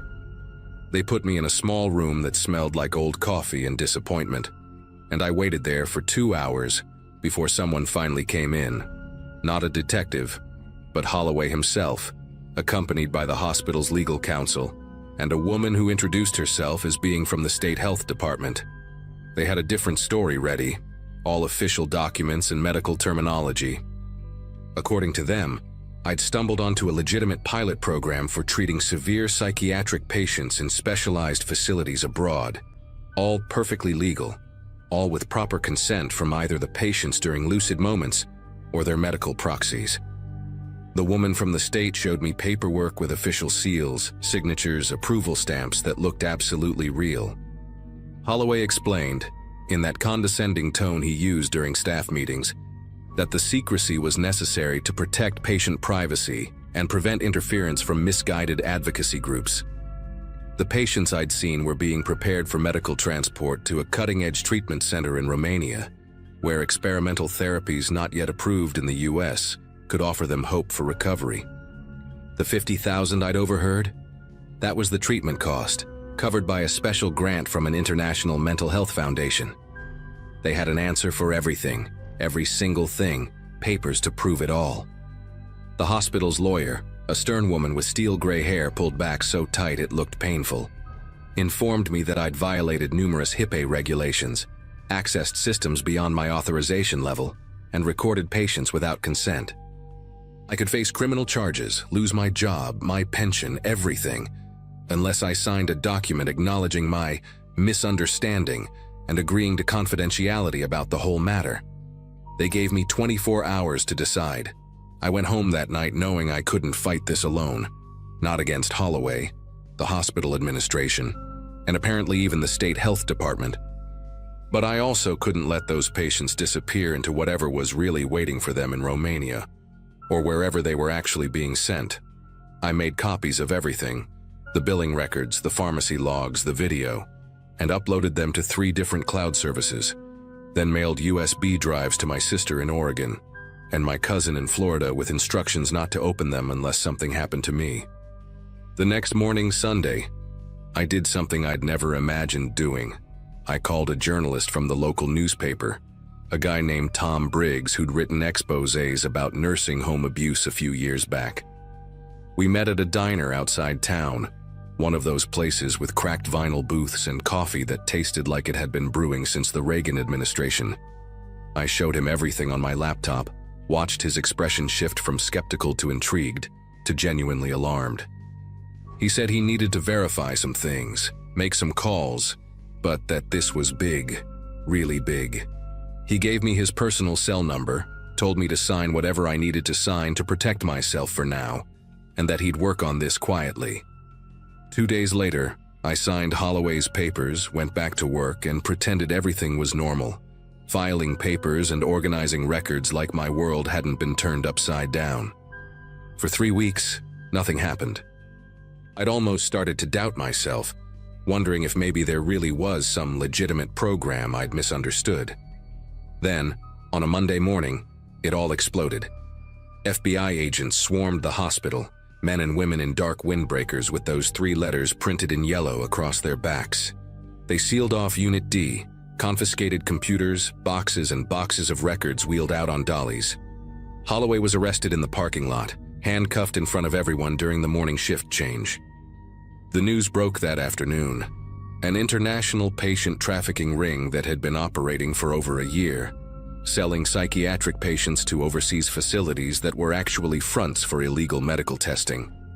17 patients had been recovered from a facility in Moldova, not Romania, all alive but in various states of psychological trauma from whatever experiments had been conducted on them. Brandon Sawyer was among them, and his family's interview on the news was heartbreaking. They'd been told he'd been transferred to a long-term facility upstate, had even received forged letters supposedly from him saying he was getting better. The investigation revealed that the scheme went beyond just our hospital, involving a network of facilities across 3 states, all connected through shell companies and fake medical organizations. Tom Briggs won a Pulitzer for his investigation, though he always credited an anonymous source for bringing the story to light. I still work at the hospital, in the same basement office, filing the same papers, but now I look at everything differently, double-check things that seem odd, and keep Tom's number saved in my phone under pizza delivery, just in case. The 7 patients I'd originally discovered, 6 were recovered alive, still working through what happened to them. 1, Lisa Garrett, was never found. And sometimes I think about her, wonder where she ended up, and hope that somehow, somewhere, she found her way back home.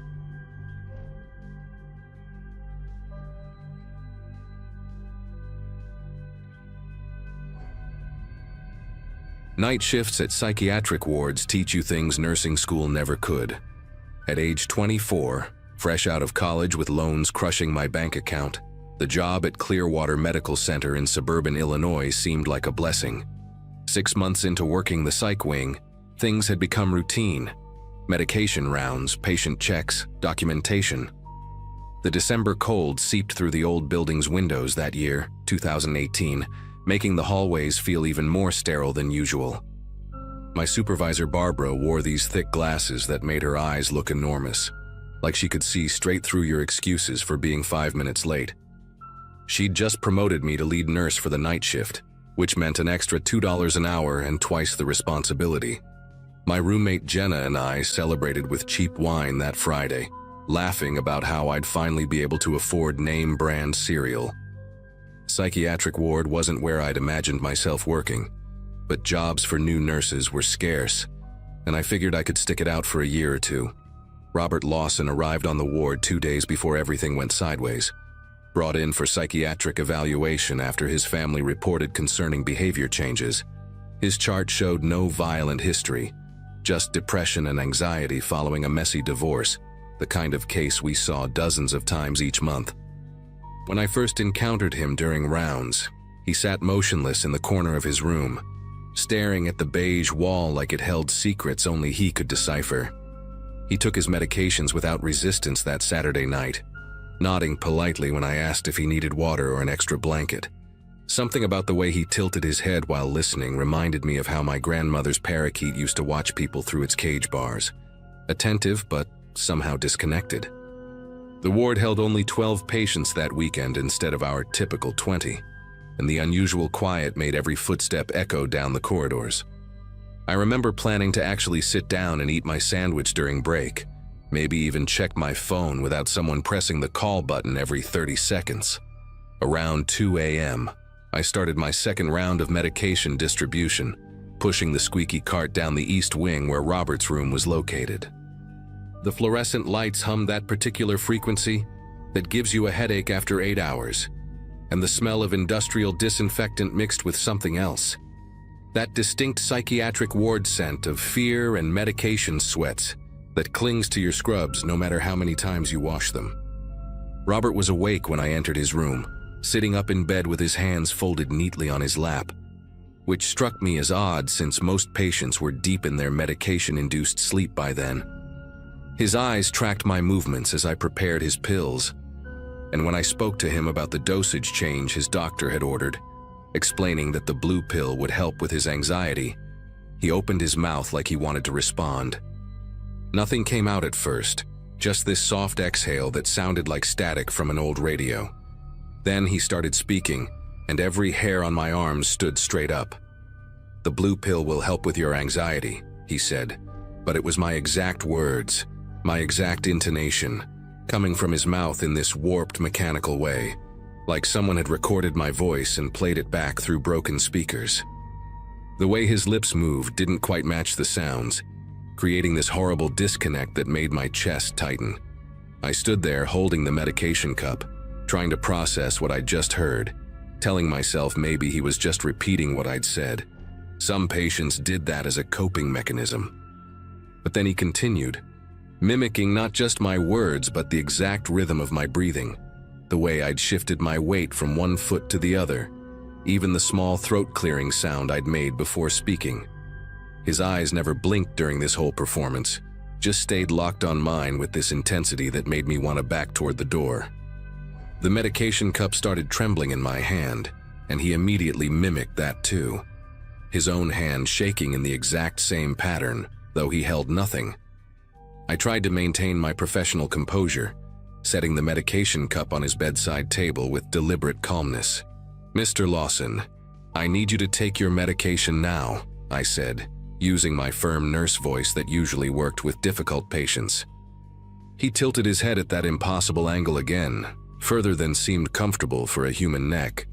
And when he replied, it was my firm nurse voice coming back at me, but layered somehow, like multiple recordings of my voice playing simultaneously at slightly different speeds. The sound made my teeth ache. His mouth stretched into an expression that wasn't quite a smile, more like someone who'd studied pictures of smiles but never understood the emotion behind them. I reached for the call button to alert security, a standard protocol for patients exhibiting aggressive or unusual behavior. But Robert moved faster than I'd seen him move before, his hand shooting out to grab my wrist. His grip felt wrong, too precise, each finger applying exactly the same pressure like he'd calculated the optimal force to hold without bruising. "Protocol for patients exhibiting aggressive or unusual behavior," he said in that horrible chorus of my own voice. And then he started laughing. Except it was my nervous laugh from earlier that day when Barbara had made a joke about the coffee machine being possessed. The sound of my own laugh coming from his throat, distorted and multiplied, made bile rise in my throat. I yanked my arm back hard enough to break his grip and stumbled backward toward the door, but he was already out of bed, moving in this jerky, stop-motion way that reminded me of a video buffering on slow internet. He began reciting everything I'd said since entering the room, but backwards, the words clear despite being in reverse order, creating these nonsensical sentences that somehow made perfect sense in their wrongness. When I screamed for help, he screamed too, matching my pitch and desperation so perfectly that anyone listening would think two women were being attacked. The door handle felt miles away as I fumbled for it behind my back, never taking my eyes off him as he advanced, still speaking in my voice, now mixing in conversations I'd had with other patients throughout the night. Finally, my fingers found the handle and I burst into the hallway, nearly colliding with Steve, the security guard who usually dozed at his desk until his rounds at 3 a.m. "Room 214 now," I gasped, pointing back at Robert's room. But when Steve rushed past me with his hand on his radio, Robert was back in his bed, lying perfectly still with his eyes closed, looking like any other sedated patient. Steve turned to me with that expression I knew too well, the one that said he thought I was overreacting to a difficult patient. I tried to explain what had happened, but the words tumbled out in a panic that made me sound hysterical. Steve checked Robert's vitals, which were completely normal, and found him unresponsive to verbal commands, apparently deep asleep. The security footage would show everything, I insisted, dragging Steve to the monitor station where we kept recordings of all patient rooms. But when we pulled up the feed from Robert's room, the timestamp showed 2:47 a.m., the exact time I'd been in there. Yet the video showed me standing alone in the room, talking to a patient who appeared to be sleeping the entire time, never moving, never speaking, never grabbing my wrist. My incident report took 2 hours to write because I kept starting over, trying to find words that would make someone believe what I'd experienced. Barbara arrived early that morning after Steve called her owl eyes scrutinizing me as I sat in her office, still wearing my scrubs that smelled like fear sweat. She read my report 3 times, occasionally glancing up at me with an expression I couldn't decipher. "These night shifts can be stressful," she finally said, sliding a different form across her desk, a request for voluntary psychological evaluation. When I refused to sign it, insisting we check other cameras or interview other patients who might have heard something, her face hardened. She pulled out her tablet and showed me an email she'd already drafted to HR about my concerning behavior and potential danger to patient welfare. The choice was clear: sign the evaluation request and take a mental health break, or face an official investigation that would likely end my nursing career before it had really begun. I signed the paper with a hand that wouldn't stop trembling, watching my carefully built professional reputation crumble over something I couldn't prove. 2 weeks into my mandatory leave, I couldn't stop thinking about that night, replaying every detail while sitting in my apartment in my pajamas at 3 p.m., surrounded by unopened emails from concerned coworkers. Jenna tried to be supportive, but I could see the doubt in her eyes when I told her the story. The way she'd change the subject or suggest maybe I really did need the rest. I started researching Robert Lawson obsessively, finding his social media profiles, his ex-wife's blog about their divorce, anything that might explain what had happened. Then I discovered something that made me slam my laptop shut. A post from his ex-wife dated 3 months before his admission, describing how he'd started mimicking her voice during arguments, repeating her words in what she called that demon voice, until she'd locked herself in the bathroom terrified. She tried to get a restraining order, but the judge dismissed it as marital disputes, especially since Robert's lawyer provided recordings that proved it was just her voice on the audio, no evidence of him speaking at all. She wrote about how the police thought she was having a breakdown, how her own family suggested she seek help for stress-related delusions. I drove to Clearwater against Barbara's explicit orders to stay away during my leave, parking across the street at 2 a.m., watching the windows of the psychiatric ward from my car. Robert had been discharged a week after the incident, his evaluation determining he was stable and posed no threat to himself or others. But I knew he'd be back. They always came back. 3 nights I sat there, drinking cold coffee and fighting sleep, until I saw him walking through the main entrance, not as a patient this time, but wearing civilian clothes, carrying a clipboard like he belonged there. My phone battery was at 12% when I started recording, zooming in as much as the camera would allow. He walked through the security doors using an ID badge, not forcing entry, not sneaking, just badging in like any employee. Through the windows, I could see him moving down the hallway toward the psychiatric ward. That same jerky, stuttering walk I remembered. I called 911, told them there was an intruder at Clearwater Medical Center, possibly dangerous. But when they transferred me to Clearwater's security, Steve answered, his tired voice assuring me that no unauthorized persons were in the building, that all staff members were accounted for, that perhaps I should rest and take care of myself. The video I'd recorded on my phone showed nothing but empty windows and dark hallways when I reviewed it later, though I knew what I'd seen. I sent it to Jenna anyway, desperate for someone to see something, anything that would prove I wasn't losing my mind. She called me back immediately, but not about the video. She'd just gotten off her shift at the restaurant and had run into Stephanie, another nurse from Clearwater's psychiatric ward. Stephanie had quit 3 days ago, no notice, just cleared out her locker and left. When Jenna asked why, Stephanie had gone pale and changed the subject, but mentioned something about patients not being who they seem, and how the administration was covering things up.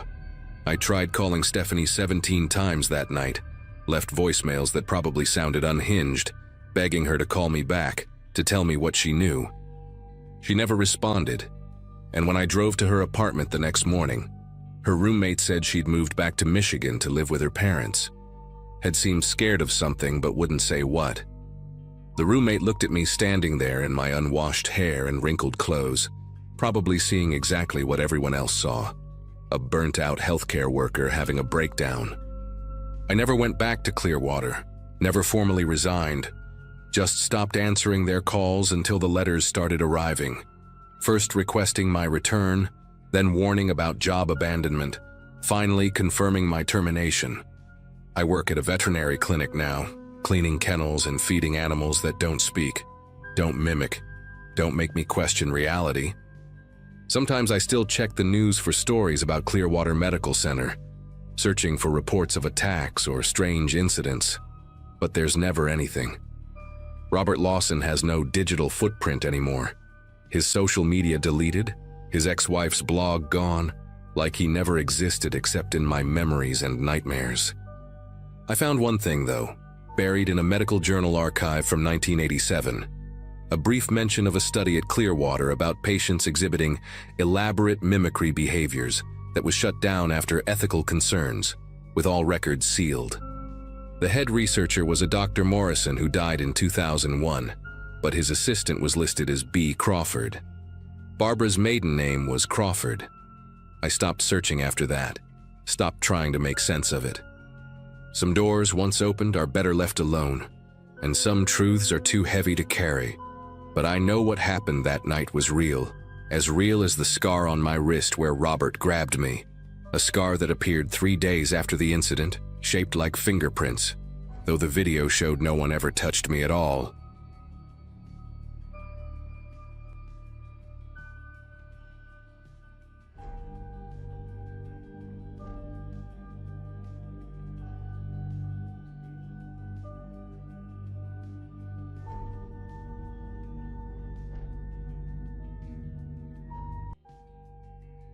Hello everyone.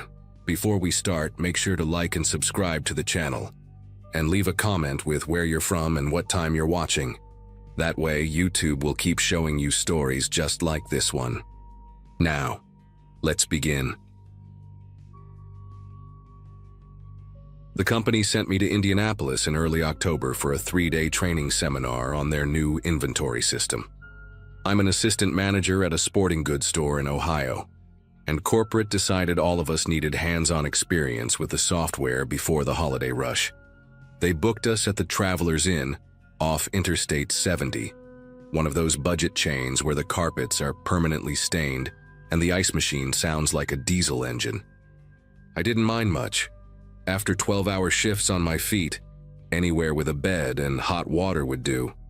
Plus, I was getting paid overtime just to sit in a conference room and click through PowerPoint slides. The hotel sat between a truck stop and a 24-hour diner, surrounded by warehouses and distribution centers. Not exactly scenic, but I wasn't there for sightseeing. That Tuesday night, I got back to my room around 9:30 after grabbing dinner with some co-workers at the diner next door. Room 118, ground floor facing the parking lot. I remember because I could see my rental car, a white Nissan Altima, parked right outside my window. The room smelled like old cigarettes despite being non-smoking, and the air conditioner rattled like marbles in a tin can.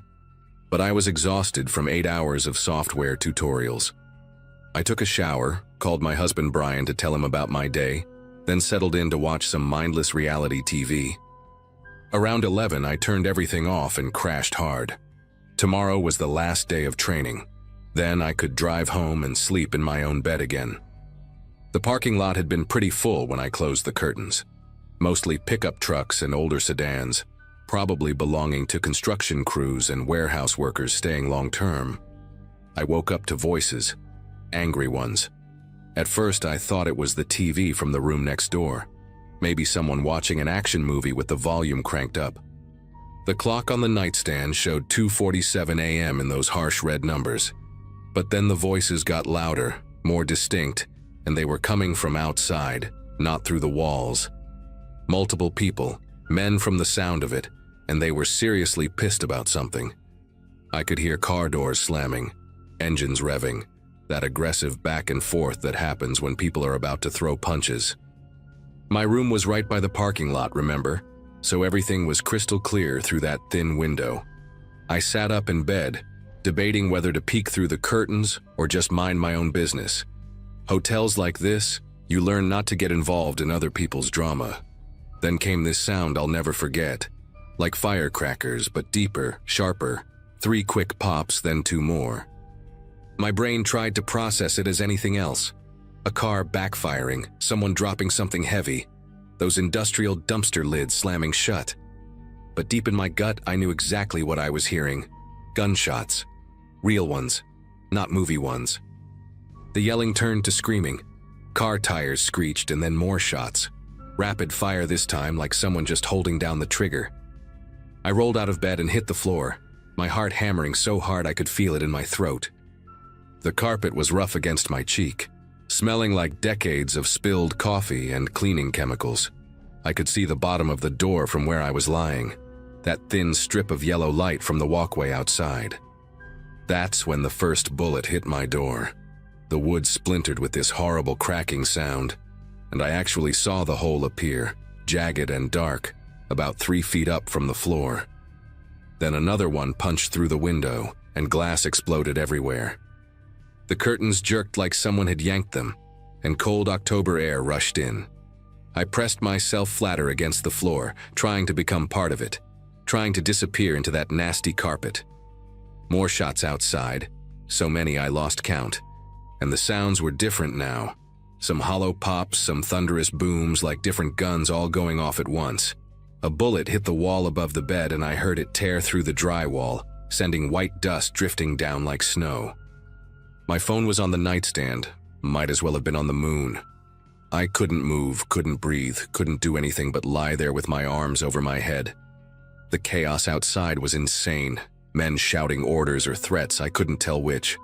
Someone was crying, these awful gurgling sounds that made my chest tight. Engines roared to life, tires squealed, and I heard metal crunching like cars were ramming into each other. Another bullet came through the window and I actually felt it pass over me. This weird zip of displaced air that made every hair on my body stand up. The mirror on the wall shattered, raining down in pieces. I could hear people in other rooms now, someone screaming. Doors slamming, feet pounding on the walkway above me as people on the second floor ran for the stairs. But I stayed frozen on that floor, counting my heartbeats, trying to make myself smaller, wondering if Brian would even know what happened to me if I died in this crappy hotel room in Indianapolis. Everything went quiet so suddenly it was almost worse than the shooting. My ears were ringing, this high-pitched whine that made everything else sound muffled and distant. I stayed on the floor, barely breathing, waiting for it to start again. Outside, a car alarm was going off. That repetitive honking that usually annoys the hell out of you, but right then it was proof that the world still existed. I could smell gunpowder, sharp and acidic, mixing with the cold air coming through the broken window. My legs were starting to cramp from being tensed so tight, and I realized I was grinding my teeth so hard my jaw ached. Slowly, carefully, I lifted my head just enough to look around. The room was destroyed, holes in the walls, glass everywhere, the curtains hanging in shreds. The TV had a bullet hole right through the screen, and there was stuffing from the mattress floating in the air like cotton balls. Then I heard sirens, distant at first but getting louder fast. Police, ambulances, the whole cavalry from the sound of it. Red and blue lights started flashing through what was left of my window, painting everything in these crazy, shifting colors. I finally found the courage to crawl toward the nightstand. Glass crunching under my palms and knees, tiny cuts stinging, but I didn't care. I grabbed my phone and dialed 911, even though help was obviously already coming. The operator's voice was so calm, asking if I was injured, telling me to stay low, stay away from windows and doors. I wanted to laugh.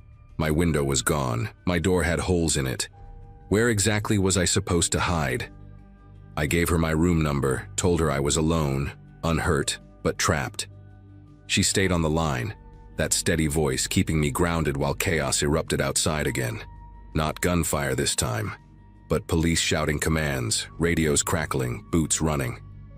For what felt like hours but was probably 20 minutes, I huddled in the corner between the bed and the wall, still on the phone with the 911 operator.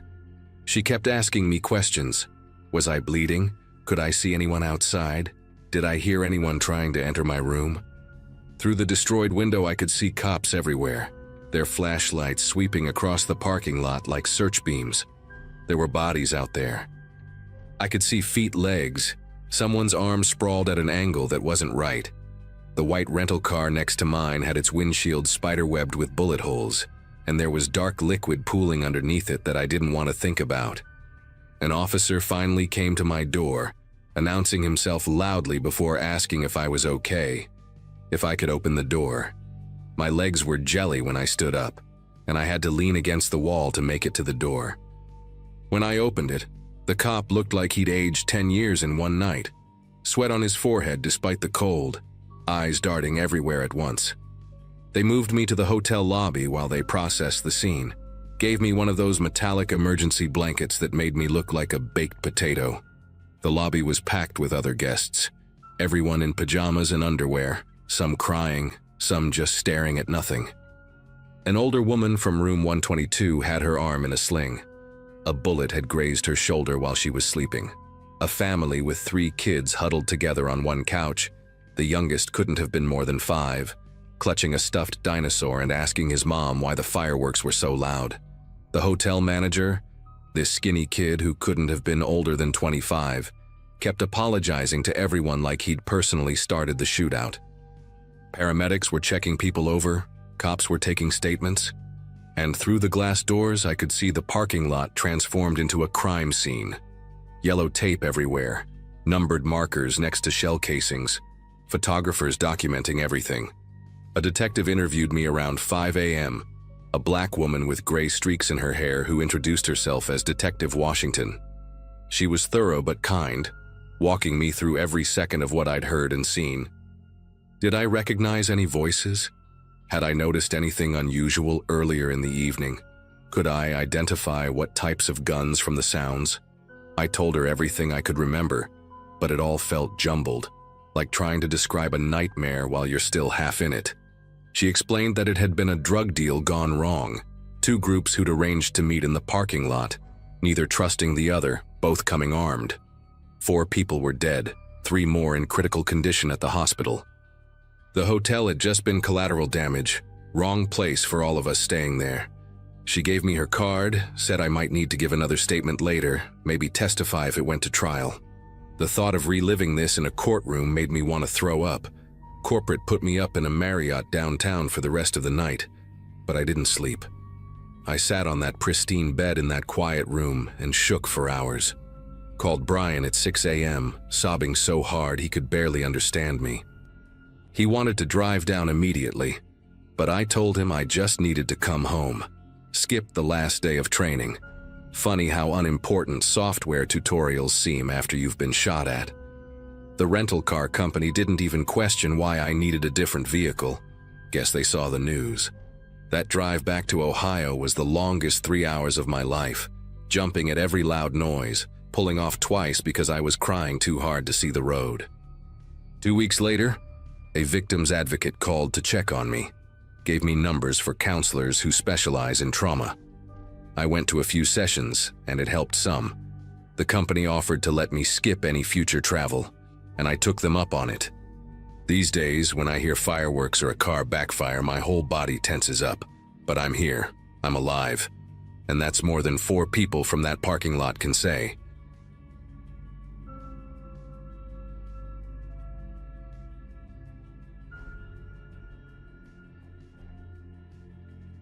The night shift at the Grandview Hotel was supposed to be easy money. That's what my roommate told me when he got me the job. I was 22, fresh out of college with a useless philosophy degree, and desperate for anything that would help me pay rent while I figured out my life. It was a Thursday in early September, maybe around 2018, and I was only 5 days into the job. The hotel sat right off Highway 41, one of those mid-range places that business travelers used when they didn't want to pay downtown prices. During my training, the manager kept saying the night shift was mostly just staying awake and checking in the occasional late arrival. Nobody mentioned that the panic button under the desk hadn't worked in 3 months, or that the security guard position had been cut from the budget 2 weeks before I started. Around 2:47 a.m., this guy walked through the front doors. I remember the exact time because I'd just checked my phone, counting down the hours until my shift ended at 6. He looked completely ordinary, maybe mid-30s, wearing a wrinkled polo shirt and khakis like he'd been driving all day. Had one of those rolling suitcases, the kind with the broken wheel that makes that annoying clicking sound on tile floors. His driver's license said Robert Lawson, from somewhere in Missouri. He wanted a single room, paid cash for 3 nights up front, which wasn't unusual for that place. While I was counting his money and getting his keycard ready, he kept tapping his fingers on the counter in this weird rhythm, like he was playing an invisible piano. He asked me twice if I was working alone, which seemed odd, but I figured he was just making conversation. Gave him room 147 on the first floor, right down the hall from the lobby. After he left with his keycard, I went back to scrolling through my phone, trying to stay awake with some mindless YouTube videos. The lobby had these huge windows facing the parking lot, and the fluorescent lights inside made it impossible to see anything outside in the darkness. But we had this old monitor behind the desk, showing feeds from 4 security cameras, one in the parking lot, one in the main hallway, one by the side entrance, and one covering the lobby from behind me. About 10 minutes after Lawson checked in, movement on the parking lot camera caught my eye. He was standing by his car, a beat-up silver sedan parked directly in front of the main entrance. The way he was moving seemed strange, like he was checking if anyone was watching. He opened his trunk and pulled out what looked like a large duffel bag, different from the suitcase he'd brought in earlier. Then he unzipped it right there in the parking lot. The camera quality was terrible, all grainy and black and white, but I could see him pulling something out of that bag. At first I thought it might be a baseball bat or maybe a tire iron, but then he held it up to check something, and the parking lot light hit it just right. It was a shotgun, not a hunting rifle or anything you could maybe explain away. A short, mean-looking shotgun. He loaded something into it. I could see the motion even on that crappy camera, then tucked it under a long coat he pulled from the same bag. My whole body went rigid in that chair. He started walking toward the lobby entrance, and I could see him on the monitor getting bigger and bigger. The front doors were maybe 30 feet from my desk. The only other exit was through the back office, but that led to a hallway that connected right back to the main corridor where he could easily cut me off. I reached under the desk for the panic button, pressing it over and over, knowing it was broken but hoping maybe somehow it would work this time. The automatic doors whooshed open, and Lawson walked back in with that same casual stride, except now I knew what was hidden under his coat. He wasn't pointing anything at me yet, just walked up to the counter like he needed extra towels or something. "Hey, buddy," he said, and his voice was different now, lower and steadier. "Here's what's going to happen. You're going to open that register and the safe in the back office. We're going to do this nice and quiet, and you're going to go home with a story to tell instead of a hole in your chest." His hand moved slightly under the coat, adjusting the weight of the gun. The weird thing was how calm he seemed, like he'd done this before, like robbing hotels at 3 a.m. was just another Thursday for him. I nodded, trying to speak, but my throat was completely dry. He smiled then, not a crazy smile, but worse. A practical, businesslike smile that said he'd already thought through every possible outcome of this situation. My mind was racing through my training, but they'd spent exactly 0 minutes on what to do during an armed robbery. The cash register had maybe $200 in it, mostly small bills from people buying snacks from the vending machines. The safe in the back had more, probably a few thousand, but I didn't even know the combination. Only the manager and the senior night auditor knew that, and Gregory, the night auditor, wasn't scheduled until tomorrow. I started moving toward the register, trying to buy time, trying to think. "The safe," I managed to croak out. "I don't have the combination. I'm new. They haven't given it to me yet." Lawson's expression didn't change. He leaned against the counter like we were having a casual conversation about the weather. "That's unfortunate," he said. "For you, I mean. Because I drove a long way for what's in that safe and I'm not leaving empty-handed. So you better start thinking real hard about how to open it, or we're going to have a different kind of conversation." I opened the register, my fingers fumbling with the keys, and started pulling out the cash. While I was doing that, I noticed something on the security monitor. A car had just pulled into the parking lot, a taxi. We sometimes got late arrivals from the airport, and sure enough, I saw an elderly couple getting out, the man pulling luggage from the trunk while the woman counted bills to pay the driver. They were heading straight for the lobby. Lawson must have seen my eyes flick to the monitor because he turned slightly to look at the parking lot through the windows. "Well," he said quietly, "this is about to get interesting." He shifted the shotgun under his coat and moved to the side of the counter where he'd be hidden from view when they first walked in. "You're going to check them in like everything's normal," he whispered. "One wrong word, one weird look, and I start with them, understand?" The automatic doors were already sliding open, and I could hear the woman complaining about the airline losing their bags. The couple approached the desk slowly, the man limping slightly with what looked like a bad knee. They were probably in their 70s, wearing matching Florida vacation shirts with palm trees on them. The woman, Dorothy she said her name was, did all the talking while her husband Harold just stood there looking exhausted. She wanted a room on the ground floor because of Harold's knee, and she kept apologizing for arriving so late, explaining their flight had been delayed 4 hours. The whole time she was talking, I could see Lawson in my peripheral vision, standing just 3 feet away behind that half wall that separated the desk area from the lobby. One step and he'd be visible to them.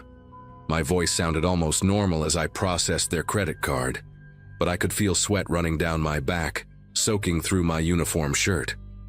Dorothy kept chatting about their grandchildren in Phoenix, completely unaware that we were one wrong move away from disaster. I handed them their key cards, room 108, the opposite direction from where Lawson had checked in earlier. As soon as they disappeared down the hallway, Lawson stepped back into view. "Good job," he said, like I'd passed some kind of test. "Now, about that safe. Here's what you're going to do. You're going to call your manager. Tell him there's an emergency, maybe a water pipe burst in the back office, flooding everywhere. He needs to come down here right now with the safe combination because important documents are getting soaked." He pulled a cell phone from his pocket and set it on the counter. "Use this one, not the hotel phone. Don't want any recordings." I stared at the phone, knowing this would put my manager Russell in danger too. Russell was a decent guy, had 3 kids, always showed me pictures of his daughter's soccer games.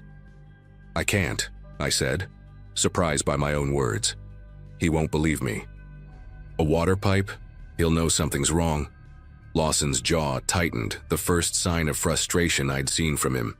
He reached under his coat and I heard the distinctive sound of a shotgun being pumped. Not loud, but unmistakable in the quiet lobby. That's when I remembered something from my second day of training. Russell had mentioned the hotel kept a backup cash deposit in a hidden safe behind the breakfast area, separate from the main safe. It was for emergencies, usually about $5,000 in cash. He'd shown me where it was but said only to use it if the main safe malfunctioned, and we needed to make change for a big bill or something. The combination was written on a card taped inside the supply closet, which was stupid but typical for this place. "Wait," I said quickly. "There's another safe. Emergency cash. I know where it is and how to open it." Lawson studied my face, probably trying to figure out if I was lying. "How much?" he asked. $5,000, maybe more if they just made a deposit," I said. It was Thursday, so they might have deposited Wednesday's receipts. He considered this for a moment, then nodded. "Show me. And remember, those old folks are still in the building. Would be a shame if I had to go knock on their door." We walked to the breakfast area, me in front, him staying close enough that I could smell the cigarette smoke on his clothes. The breakfast room was creepy at night. All those empty tables and chairs set up for a meal that wouldn't happen for another 3 hours. The coffee machines were turned off, and the waffle makers sat there like metal mouths waiting to be fed. The supply closet was in the back corner, and my key card worked on it thankfully. Inside, behind boxes of paper cups and napkins, was the combination taped to the wall, just like Russell had shown me. E07-3185, probably someone's birthday. The safe was built into the floor under a piece of loose carpet. As I knelt down to open it, I noticed something else in that closet, a heavy marble rolling pin from when the hotel used to make fresh pastries. It was on the shelf right next to me, covered in dust. Lawson was standing in the doorway, watching the breakfast room entrance, the shotgun now visible under his open coat. This was probably my only chance.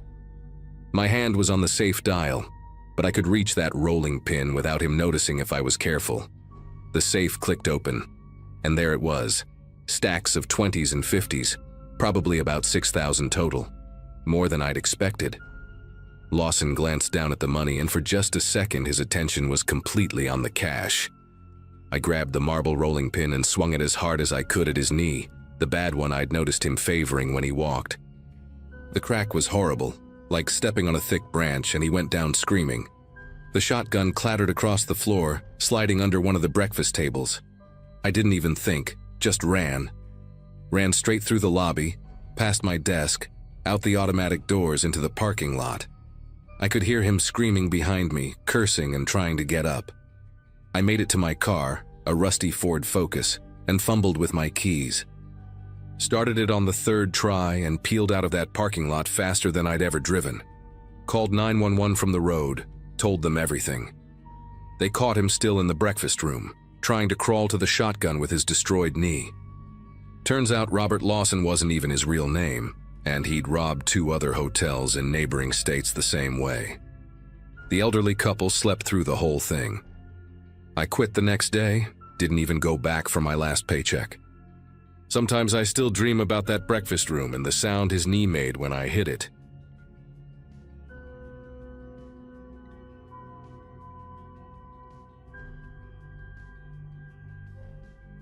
It was the middle of July when my sister Melissa and I decided to drive down to visit our grandmother in Alabama. I was 24 at the time, fresh out of nursing school, and Melissa had just turned 21 that spring. We'd been planning this trip for months, setting aside money from our part-time jobs and coordinating our vacation days.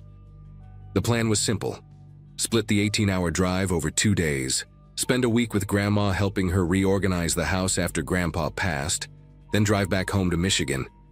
We'd done road trips together before, but this was our first time going this far south, just the 2 of us. The excitement of adventure mixed with the responsibility of being there for family made everything feel significant somehow. We'd been driving since dawn that first day, taking turns at the wheel every few hours, singing along to Melissa's meticulously curated road trip playlist. Around 9 that evening, exhaustion hit us both like a brick wall.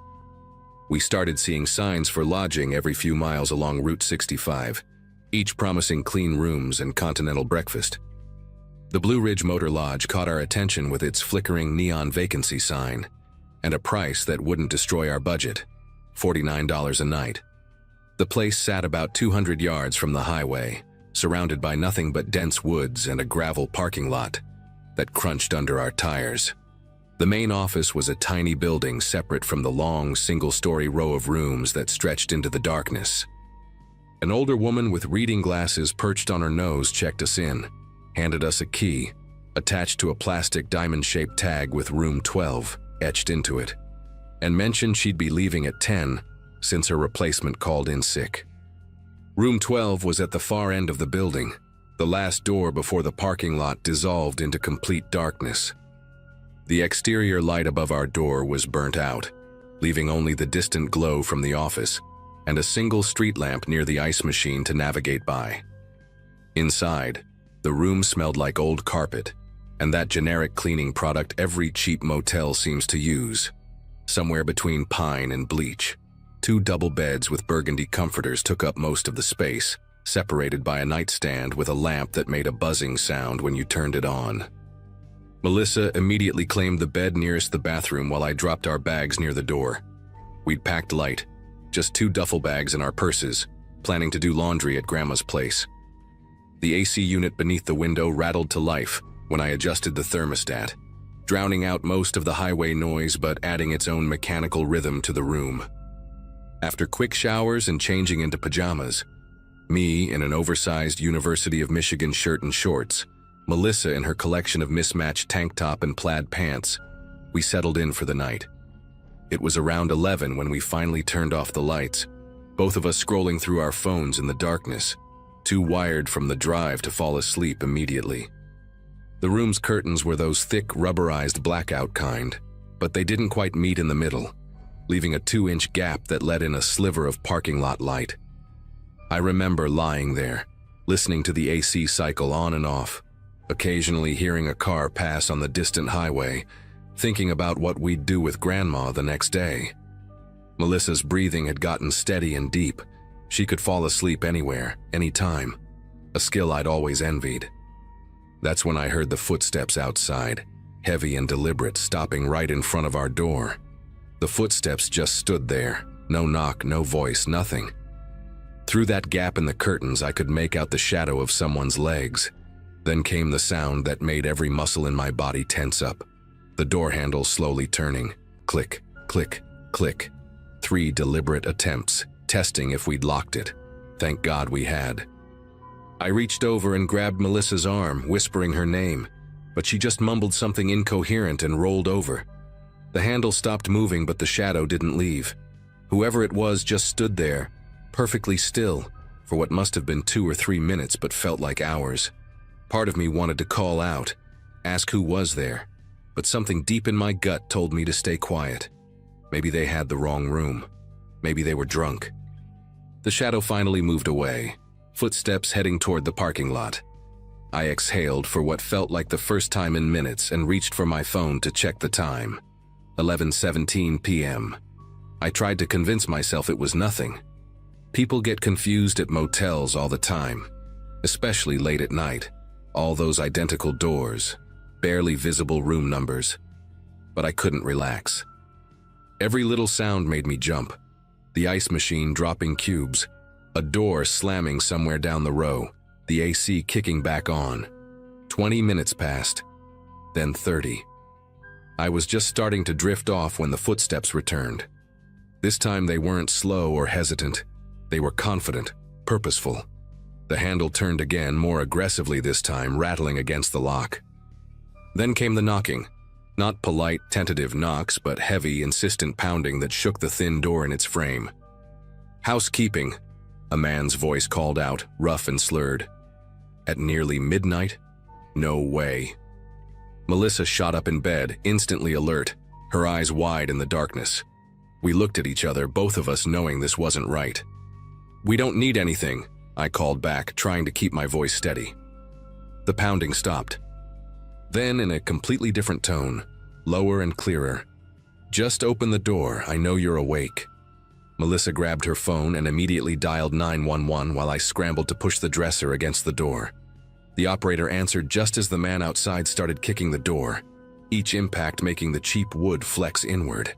"We're at the Blue Ridge Motor Lodge on Route 65, Room 12. Someone's trying to break in," Melissa practically screamed into the phone. The operator said units were on the way, but the nearest patrol was at least 15 minutes out. 15 minutes. The kicking stopped suddenly, replaced by something worse, the sound of metal scraping against metal near the lock. He was trying to jimmy it open.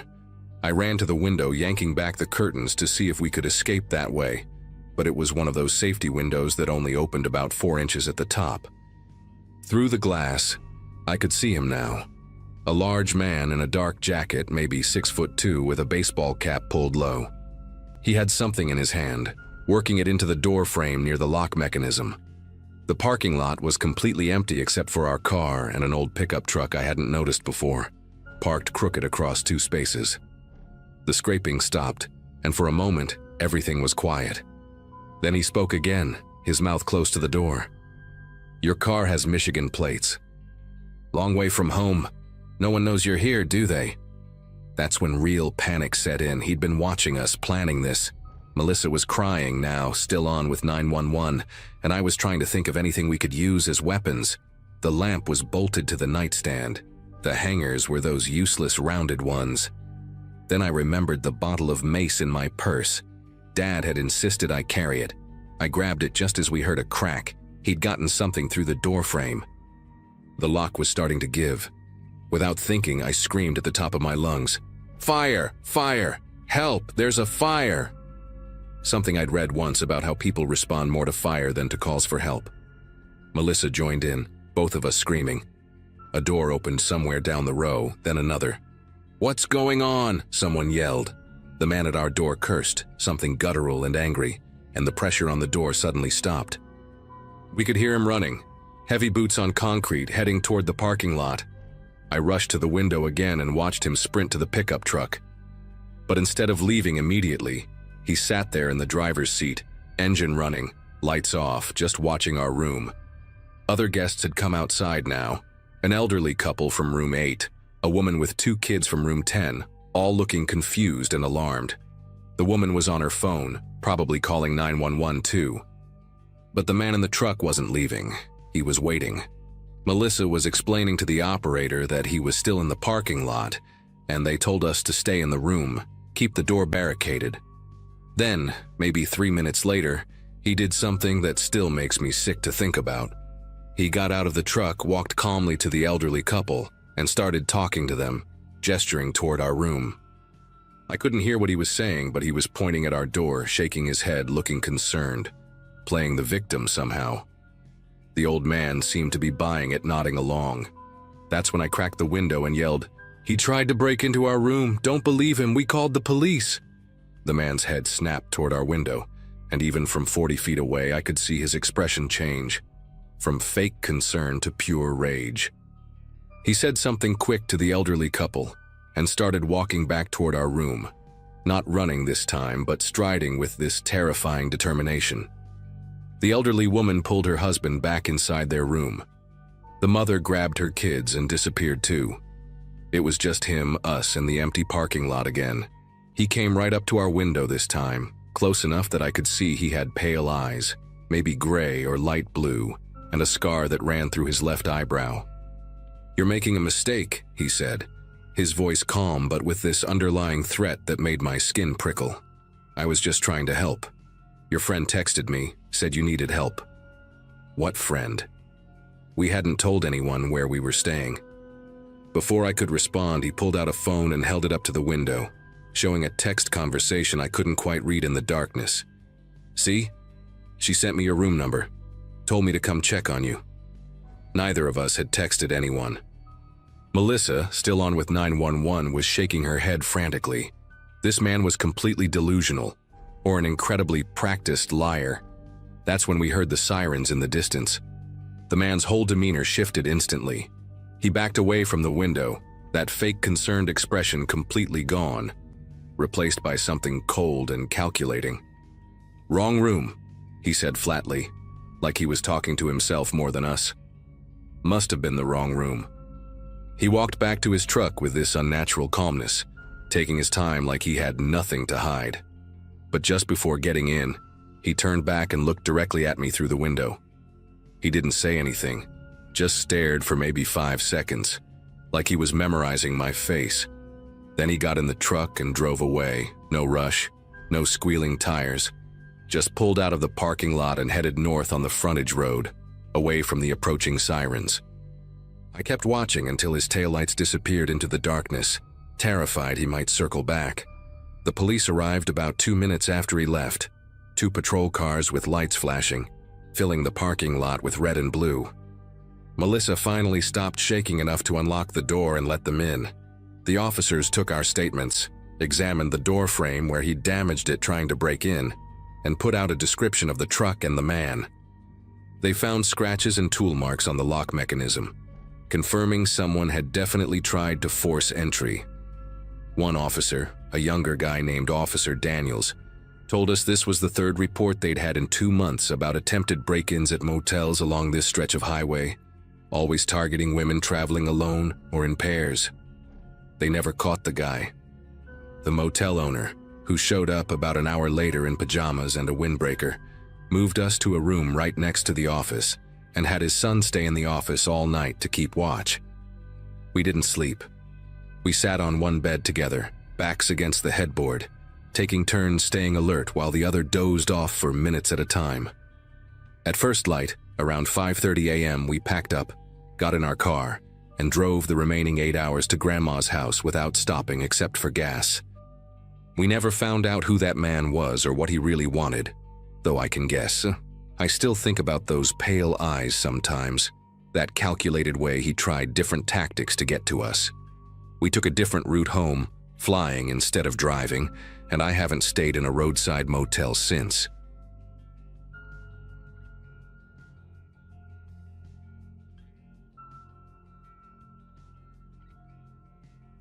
I'm a traveling nurse, and last month I was driving through Nevada on my way to a new assignment in Colorado.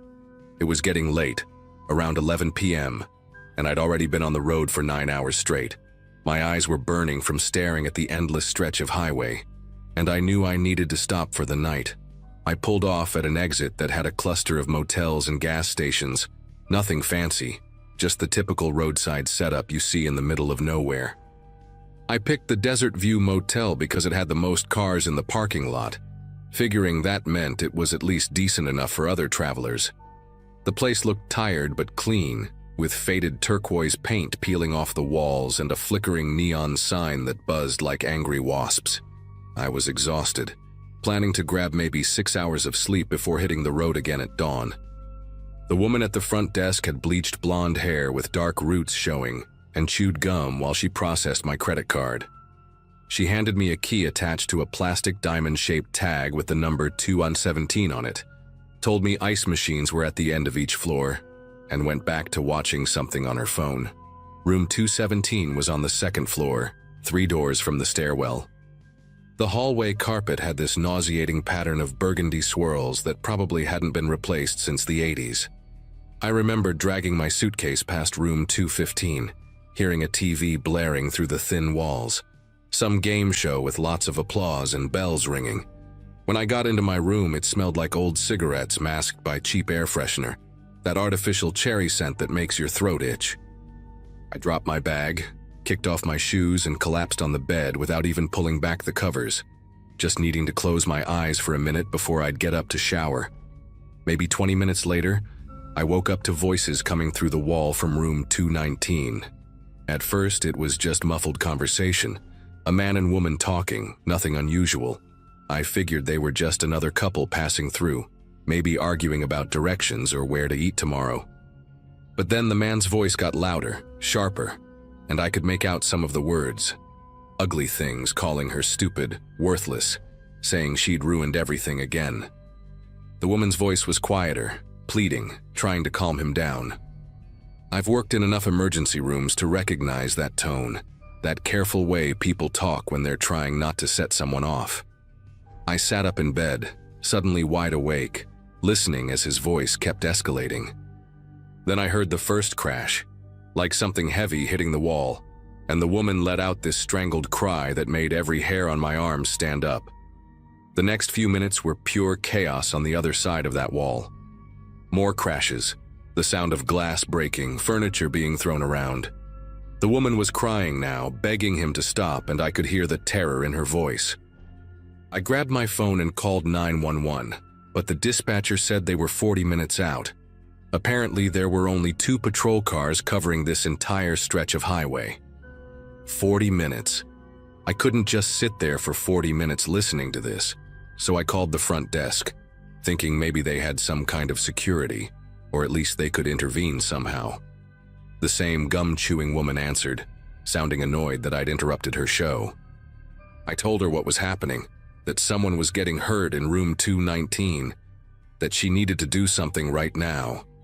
She sighed like I was asking her to move mountains, said she'd send someone up to check on it. About 2 minutes later, I heard heavy footsteps in the hallway and a knock on their door. A man's voice, probably maintenance or security, asked if everything was all right in there. The fighting stopped immediately. There was this eerie silence for maybe 10 seconds. Then the abuser answered, his voice completely different now, calm, friendly even, saying they were just watching TV and sorry if it was too loud. The maintenance guy must have bought it because I heard him walking away. As soon as those footsteps faded, the abuser started yelling again. But this time, it wasn't at the woman. He was ranting about how someone had called to complain, how some nosy bitch had tried to get him in trouble. My whole body went rigid when I realized he was talking about me.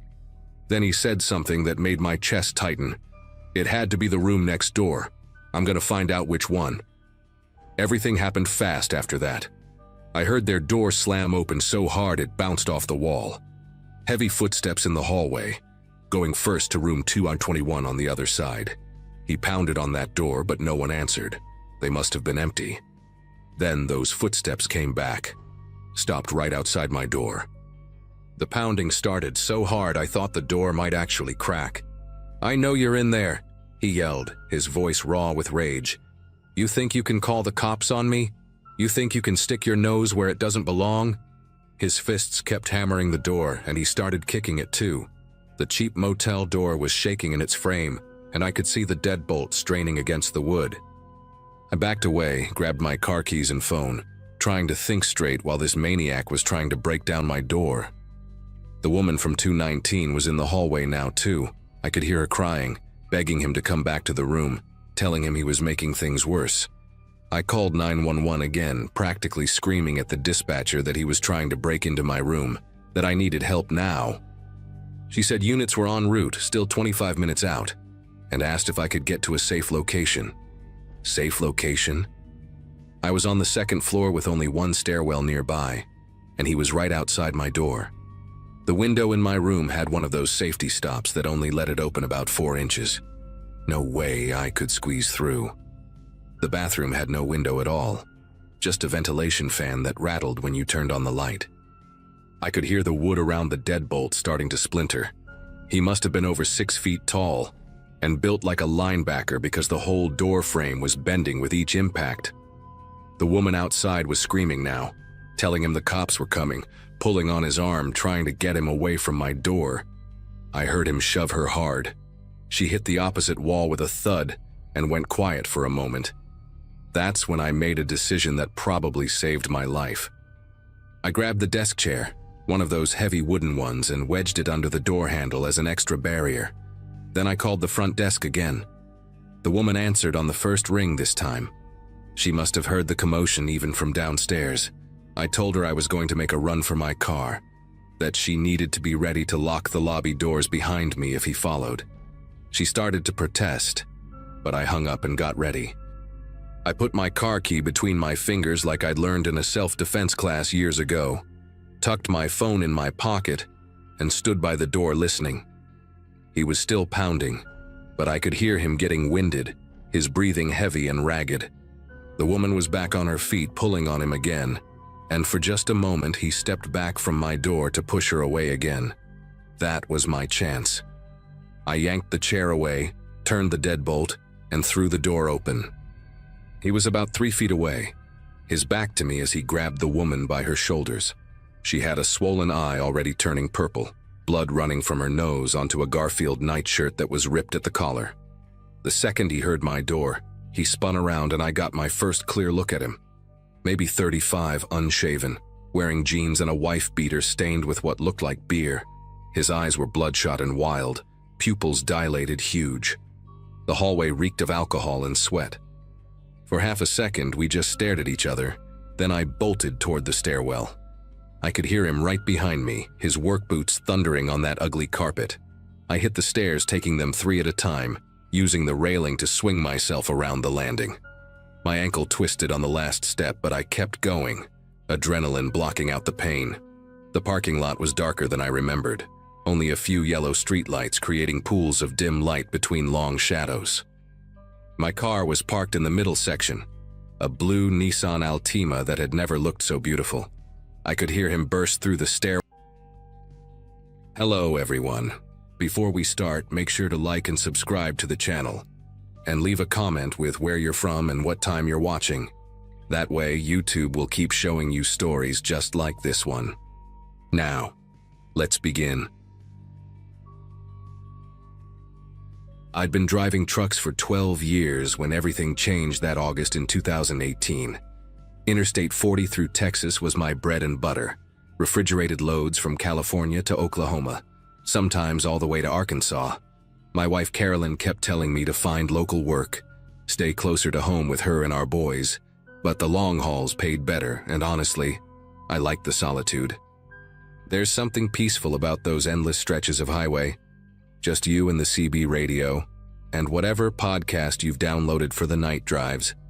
I had my routines down to a science: which truck stops had the cleanest showers, where to get decent coffee at 3 a.m., which dispatchers would actually answer their phones on weekends. Life made sense out there on the asphalt, everything organized into mile markers and delivery windows. That particular Thursday started like any other. Picked up a load of frozen vegetables in Bakersfield.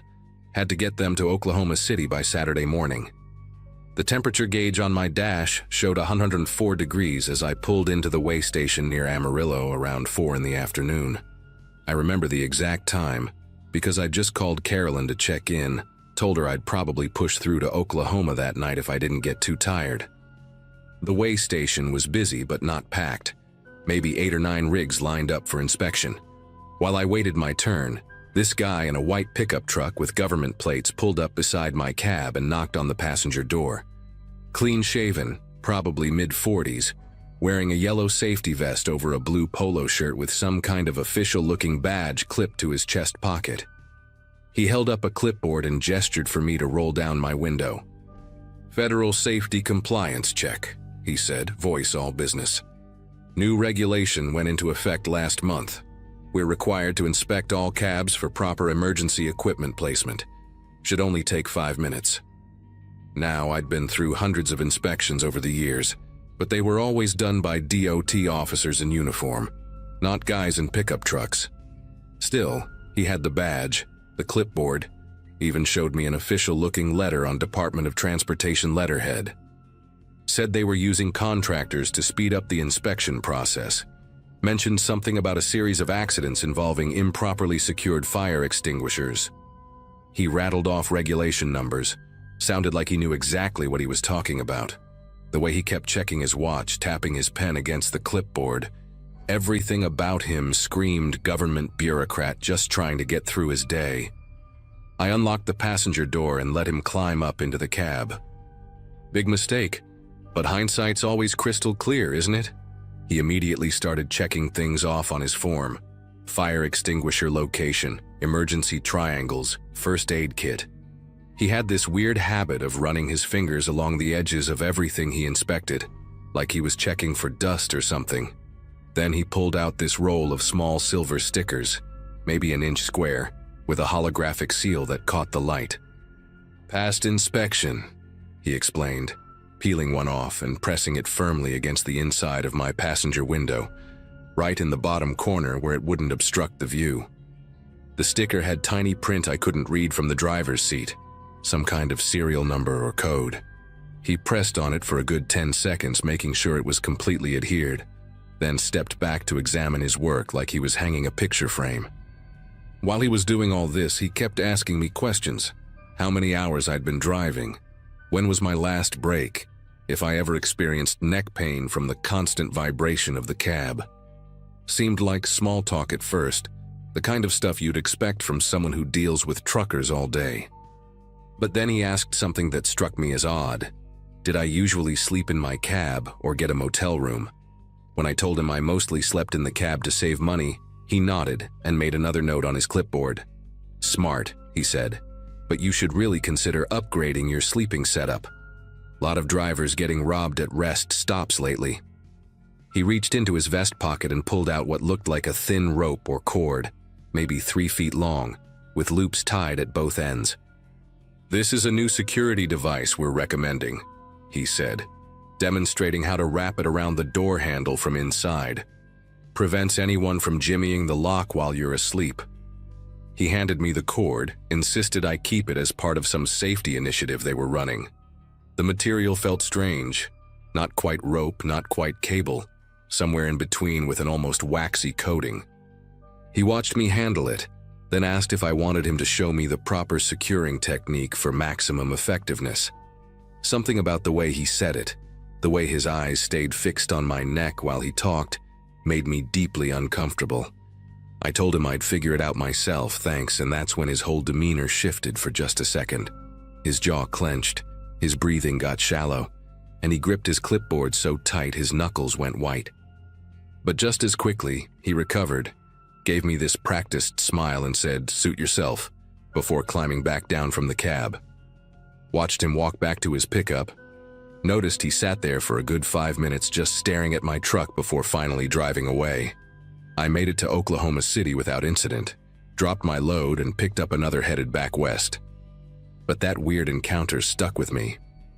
At my next stop, a Flying J outside Weatherford, I ran into Tommy Nguyen, another driver I'd known for years. We were grabbing coffee when I mentioned the safety inspector, described the whole strange interaction. Tommy's face went pale.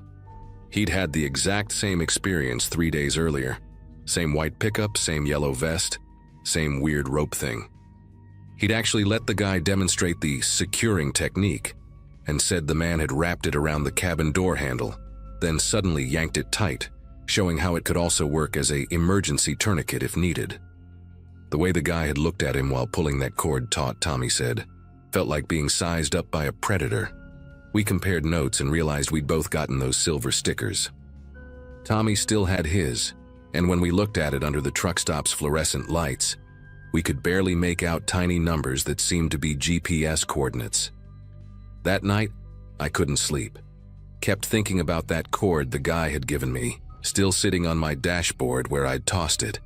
Around 2 a.m., I was scrolling through trucker forums on my phone when I found a thread that made me sit straight up in my bunk. "Anyone else meet a safety inspector in a white pickup?" Posted 2 weeks ago by a driver named Carl Brennan. The responses were scattered but consistent. At least 6 drivers had encountered this guy along I-40 through Texas and New Mexico. But here's what really got me. Carl Brennan hadn't posted anything since that original message. I searched his username, found he was a regular contributor, posted almost daily about routes and traffic conditions. Then nothing. Complete radio silence after mentioning the inspector. I found 2 other drivers in that thread who'd gone quiet around the same time. Guys who were previously active members of the forum. I spent the rest of that night researching, calling other drivers I knew, trying to piece together what was happening. Around 4 a.m. I reached Bradley Foster, an old-timer who'd been driving for 30 years. Brad told me something that changed everything. His nephew worked dispatch for the state police, and they'd found 3 truckers dead in their cabs over the past month, all along the same stretch of I-40. The deaths had been ruled as medical incidents initially, heart attacks or strokes, but they'd recently noticed something connecting them. Each victim had those silver inspection stickers on their windows, and more importantly, each had been strangled with what appeared to be the same type of homemade ligature.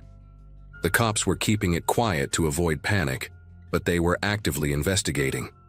Brad's nephew said the killer was using those stickers to mark his targets, probably coming back to find them at rest stops using the GPS coordinates embedded in the sticker codes. The cord he gave out wasn't for security. It was the murder weapon, and he wanted his victims to keep it close. By sunrise, I was pulling into a state police station in Weatherford, that cord in a plastic bag on my passenger seat. The detective I spoke with, a woman named Vasquez with tired eyes and coffee stains on her sleeve, took one look at that sticker on my window and immediately called for backup. Within an hour, they had a forensics team scraping it off with special tools, photographing every angle, documenting the GPS coordinates it contained. Detective Vasquez showed me photos of the other victims, all middle-aged men, all long-haul drivers, all found in their locked cabs with those cords wrapped around their necks. The killer had been climbing into their cabs while they slept, using his knowledge of their routines from the inspection questions to time his attacks perfectly. He knew which drivers slept in their cabs, knew they'd be alone, knew exactly when they'd be most vulnerable. What really got me was the last photo she showed. Carl Brennan, the driver from the forum, found 4 days ago at a rest stop I'd used dozens of times. They kept me at the station for hours, going over every detail of my encounter with the fake inspector. I helped them create a composite sketch. His rectangular face, the way his brown hair was parted severely to the left, that small scar cutting through his right eyebrow, the way he held his shoulders unnaturally rigid like he was always at attention. Detective Vasquez said I was lucky. Based on the pattern they'd identified, he typically returned to attack within 72 hours of the initial contact. I'd been marked for death and didn't even know it. They put out an APB for the white pickup, sent warnings to every truck stop along I-40, posted alerts on all the trucker forums and CB channels.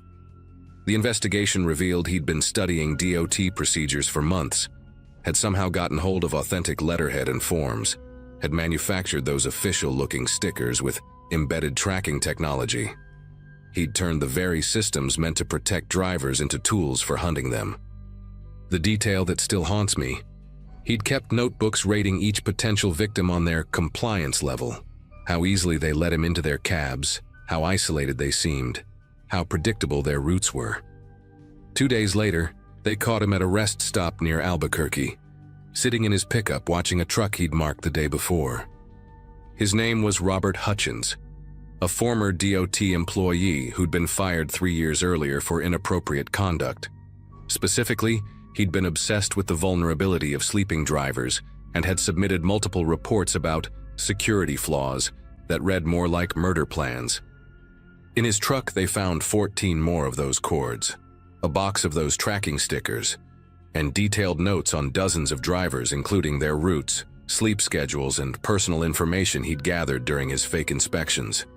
He'd killed 7 men before they stopped him. I quit long-haul driving after that. Took a local delivery job that has me home every night. Still drive past truckers sleeping at rest stops sometimes, and wonder how many of them would open their doors to someone with a clipboard and a safety vest. That little silver sticker left a mark on my window even after they removed it. A faint square outline I can see when the light hits just right. Carolyn wants me to replace the window, but I keep it as a reminder. Not everyone who claims to be keeping you safe actually is.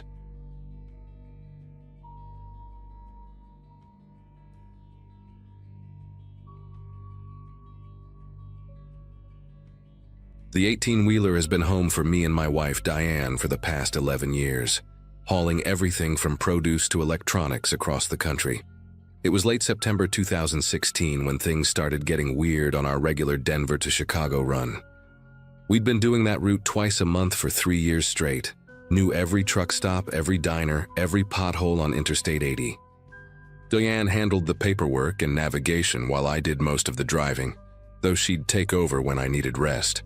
We had a good system going, made decent money, and honestly loved the freedom of the open road. That Thursday morning when we pulled out of Denver with a load of sporting goods, the CB radio was buzzing with the usual chatter, weather updates, speed trap warnings, and that familiar gravelly voice we'd been hearing for months now. A driver who went by Nighthawk. Nighthawk had this distinctive way of talking, real slow and deliberate, like he was choosing each word carefully. He drove a black Peterbilt with custom chrome exhaust stacks that looked like fangs when you saw them in your mirrors at night. We'd exchanged pleasantries dozens of times at various stops, though something about him always made Diane uncomfortable. She said his eyes never seemed to blink enough, and he had this habit of licking his lips constantly, like a lizard testing the air. But truckers are an odd bunch anyway, and you learn not to judge. That particular Thursday, though, the CB was full of nervous talk about a third missing person along our route. A college kid named Jeremy who'd vanished from a rest stop near North Platte just 2 days earlier. The other 2 had disappeared over the past month, both young men traveling alone, last seen at truck stops we frequented. Around noon, we stopped at a pilot station near Sterling to refuel and grab lunch. The place was packed with truckers all talking about the disappearances, and I noticed Nighthawk's rig parked at the far end of the lot. Inside the diner, an older driver named Bill was showing everyone photos on his phone, screenshots from security footage the cops had released. The images were grainy, but they showed each missing person talking to someone just outside the camera's view at different locations. Bill pointed out something that made everyone go quiet. In each photo, you could just barely make out the edge of black truck with distinctive chrome stacks in the background. Nobody wanted to say it out loud, but we were all thinking the same thing. Diane grabbed my arm under the table, her nails digging in hard enough to leave marks. We decided to push through to Chicago without any more stops, but around 8 that evening, our engine started making a grinding noise I'd never heard before. The temperature gauge was climbing fast, and I had no choice but to pull off at a small, mostly abandoned truck stop near Kearney. The place only had 2 overhead lights working, casting these long, distorted shadows across the cracked asphalt. We were the only rig there at first, and I popped the hood to check the coolant levels while Diane stayed in the cab with the doors locked. That's when we heard it, the distinctive rumble of Nighthawk's Peterbilt pulling in behind us. He parked about 50 feet away, his engine idling, headlights still on and pointed directly at us. Through the glare, I could barely make out his silhouette in the driver's seat, perfectly still, just watching. I tried to focus on the engine, but my hands kept fumbling with the radiator cap. The coolant was bone dry, which made no sense. I'd checked it that morning like always. Then I noticed something that made my chest tighten. Fresh scratches around the drain plug, like someone had loosened it recently with pliers. The realization hit me hard. This wasn't mechanical failure.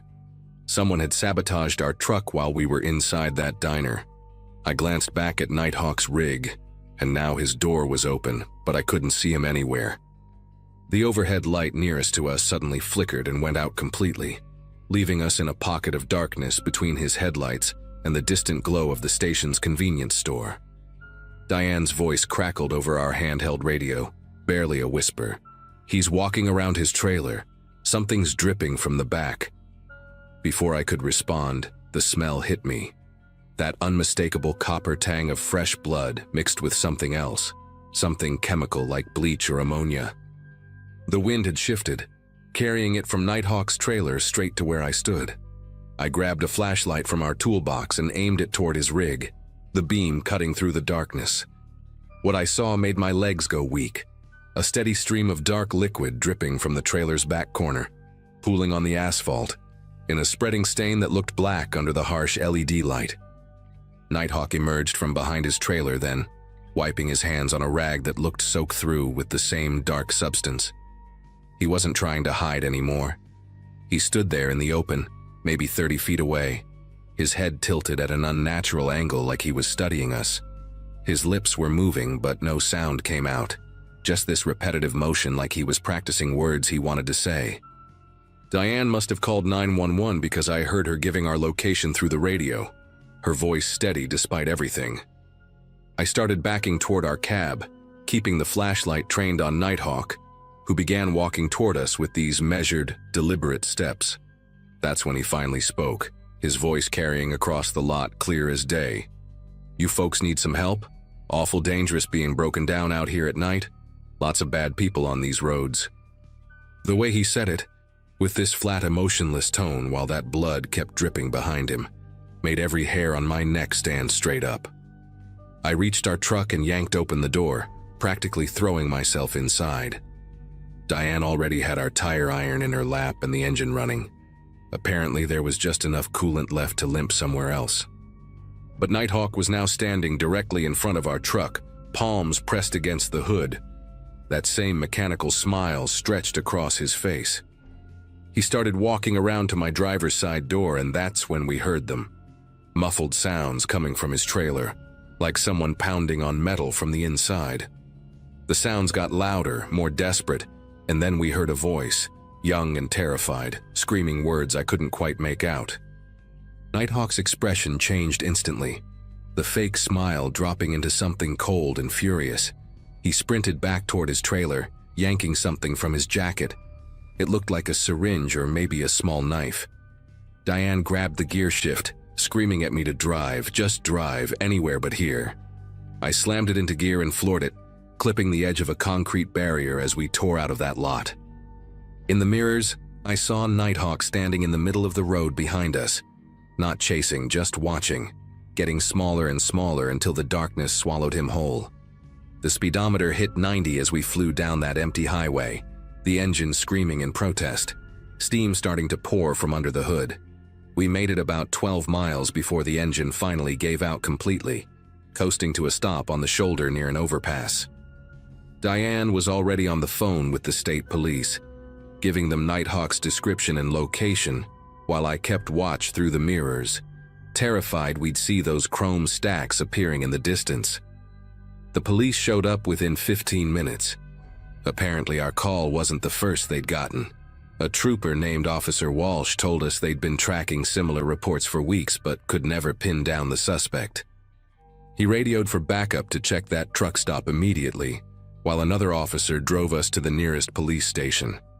We spent the next 4 hours giving statements, looking at photos, describing every detail we could remember about Nighthawk's rig, his face, that horrible dripping sound. Around 2 in the morning, Walsh came back with an update that made Diane break down crying.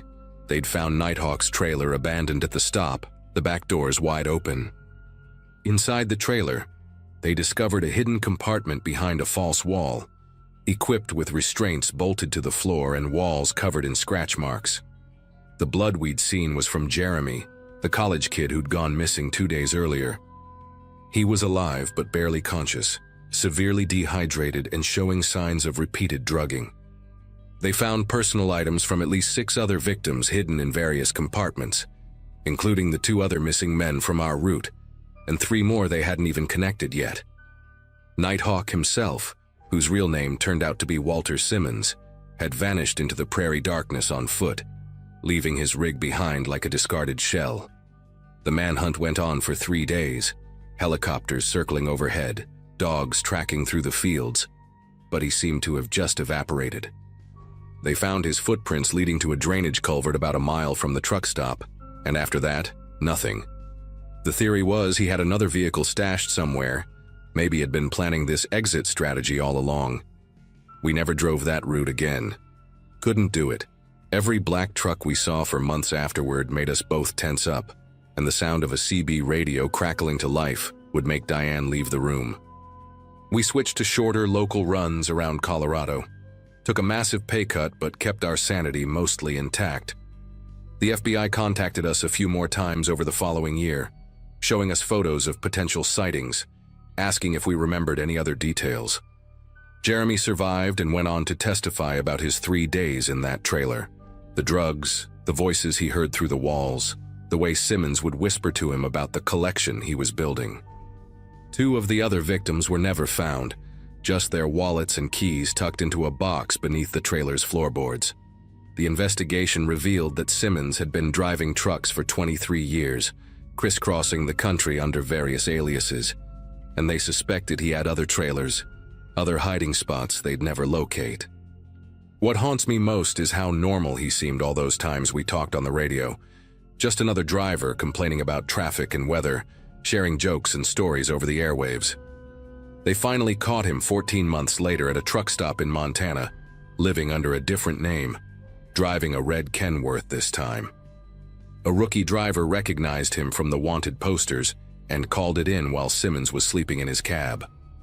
When they arrested him, he had another victim in a hidden compartment, a 19-year-old hitchhiker who'd been missing for 5 days. The kid survived, traumatized but alive. Simmons never did explain why he let Jeremy live that night when we discovered him. Never explained much of anything, actually. He took a plea deal to avoid the death penalty, got multiple life sentences without parole, and now sits in a federal prison in Illinois.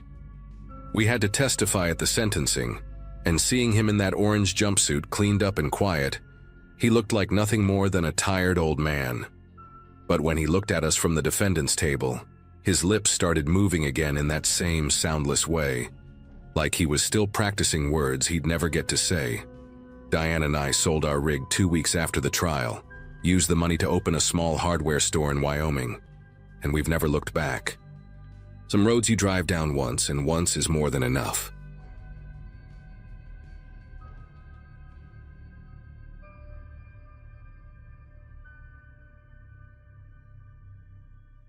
"3 years into driving 18-wheelers, and I thought I'd seen everything the road had to offer. I was hauling frozen seafood from Portland down to Phoenix that June in 2014. Just another routine run that paid $1,200. My Peterbilt had over 800,000 miles on her, but she still purred like a kitten when I needed her to. That Thursday afternoon, I'd already logged 7 hours behind the wheel, and federal regulations meant I needed to stop soon. The GPS showed a truck stop about 40 miles ahead in a town called Millbrook, right off Route 93 in Nevada. Never heard of the place before, but the reviews online said they had decent diesel prices and a clean shower facility, which was all I really needed after sweating through another desert crossing. I pulled into Millbrook Truck Plaza around 4:30 in the afternoon, and right away, the place gave me a weird vibe. Only 3 other rigs were parked in a lot that could easily hold 50, and the main building looked like it hadn't been renovated since the 70s. Faded yellow paint was peeling off the walls, and half the neon letters in the sign were burned out. But the diesel pumps were working, and that's what mattered. I maneuvered my truck to pump number 7, killed the engine, and climbed down from the cab. The heat hit me immediately. Had to be pushing 105 degrees. While the tank was filling, I decided to head inside for some water and maybe grab a sandwich for dinner. The automatic doors wheezed open, and the blast of air conditioning felt like heaven against my sunburned arms. The inside was even more depressing than the outside. Flickering fluorescent lights made everything look greenish and sick, and there was this smell, like old grease mixed with pine cleaner that hadn't quite done its job. The convenience store section had the usual stuff: Chips, beef jerky, energy drinks, those little tree-shaped air fresheners. Behind the counter stood this guy who must have been in his early 40s, skinny as a rail with arms that seemed too long for his body. He had this bleached blonde hair that was thinning on top, combed over in a way that made it worse. His name tag said Vernon, and he was wearing a stained white tank top instead of any kind of uniform. The second I walked in, his eyes locked onto me and didn't let go. Not in the usual way guys sometimes stare. This was different, more calculating, like he was trying to memorize every detail about me. I grabbed a bottle of water from the cooler and a pre-wrapped turkey sandwich that looked at least somewhat edible, then made my way to the counter. Vernon smiled at me with teeth that were surprisingly white and straight, which somehow made everything else about him seem more wrong. "Afternoon, miss," he said, his voice higher than I expected, almost sing-song. "Don't see many lady drivers come through here. Where you headed, if you don't mind me asking?" I gave him the standard vague answer I always use. "South, got a delivery to make." But he kept pressing.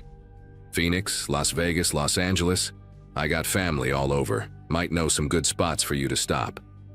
His fingers were drumming on the counter. These long, pale fingers with nails bitten down to nothing, and he kept leaning forward like he was trying to close the distance between us.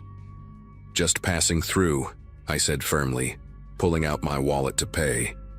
He took my $20 bill, but instead of putting it in the register right away, he held it up to the light like he was checking if it was counterfeit. The whole time he kept talking. "You planning to park here tonight? We got plenty of space, real quiet, nobody bothers anybody out here." Then he did something that made my gut clench. He licked his thumb before counting out my change, maintaining eye contact the entire time. "I get off at midnight," he added, placing the coins in my palm one by one, his fingertips brushing against my skin longer than necessary. "Sometimes I walk around the lot, make sure everyone's safe, especially the ladies traveling alone. Can't be too careful these days, right?" The way he said ladies made me want to take a shower. I grabbed my stuff and headed for the door, but I could feel him watching me the whole way out. By the time I finished fueling up and found a parking spot, it was getting close to 6 in the evening.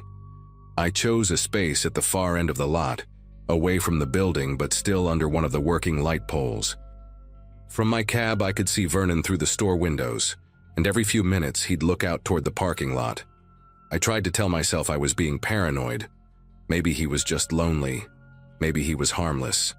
But 20 years of bartending before I became a trucker had taught me to trust my instincts about people. I locked my doors, drew my curtains, and settled in for the night with my sandwich and a book. Around 9 o'clock I heard another truck pull in, which made me feel a little better. At least I wasn't alone out here anymore. I dozed off around 10:30, my phone charging beside me and my tire iron within reach, just in case. The knock on my window came at exactly 12:17 a.m. I know because the green glow of my dashboard clock was the first thing I saw when my eyes snapped open. 3 slow, deliberate knocks, then a pause, then 3 more. My heart was hammering so hard I could hear it in my ears. Through a gap in the curtain, I could see a figure standing right beside my driver's side door. The parking lot light cast weird shadows, but I could make out enough. It was Vernon, and he wasn't wearing a shirt anymore. His pale chest was hairless and seemed to glow in the artificial light, and I could see he was holding something in his right hand. A crowbar, the curved end catching the light as he shifted his weight from foot to foot. He knocked again, harder this time, and then he spoke, his voice muffled but still carrying that sing-song quality. "Hey there, lady driver. Saw your lights were off. You lonely out here? Thought you might want some company." I stayed absolutely still, barely breathing, praying he'd think I was asleep and leave. But Vernon wasn't giving up that easily. He started walking around my truck, dragging the crowbar along the side, making this horrible scraping sound against the metal.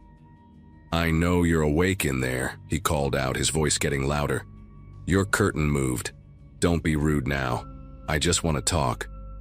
He completed a full circle around my rig, and when he got back to the driver's side, he pressed his face against the window. I could see his breath fogging up the glass, could make out those 2 white teeth in the darkness. Come on, sweetheart. Open up. I brought us some beers. They're in my truck right over there.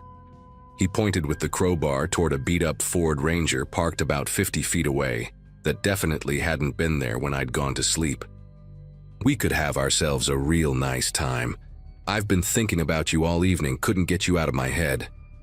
My hand found my phone in the darkness, but when I tried to unlock it, my fingers were trembling so badly that I kept missing the numbers. Vernon must have seen the light from the screen because he suddenly got more aggressive. Who you calling? The cops? Good luck with that, sweetheart. Nearest station is 45 minutes away. My cousin's the dispatcher anyway. He started trying the door handle, yanking on it hard enough to rock the whole cab. Then he moved to the passenger side and did the same thing there.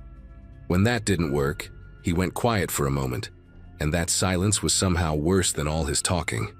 I finally managed to dial 911, but just like he'd said, the call wouldn't go through. No signal. Out here in the middle of nowhere, my phone was basically an expensive flashlight. I could hear him moving around outside, his bare feet slapping against the asphalt, and then came a sound that made my whole body go rigid, the hiss of air escaping from one of my tires. Oops, Vernon called out, his voice full of fake concern. Looks like you got yourself a flat. 2 flats actually, maybe 3 by the time I'm done. Gonna be real hard to drive out of here now, won't it? I heard him move to another tire and I knew I had to do something. I grabbed the tire iron and my phone, using its flashlight to see, and quietly unlocked the passenger door. My plan was simple: get out on the opposite side from where he was, run to that other truck I'd heard earlier, and bang on their door until they helped me. But when I cracked the door open and looked out, my heart sank. The other truck was gone. The lot was completely empty except for me and Vernon. I pulled the door shut as quietly as I could, but he heard it. "There she is," he sang out, and I heard him running around to the passenger side. Finally ready to play. I've been so patient, but I'm getting tired of this game. That's when something inside me shifted. I wasn't going to die in this parking lot, not at the hands of some creepy gas station attendant. I'd survived my ex-husband's drunken rages. I'd survived 3 years of driving through ice storms and mountain passes, and I sure as hell was going to survive Vernon. I gripped the tire iron tighter and moved to the driver's seat, my hand on the ignition. Even with flat tires, I could still move the truck, maybe ram his Ford, make enough noise to attract attention from the highway. But when I turned the key, Vernon did something I hadn't expected. He climbed up onto my hood.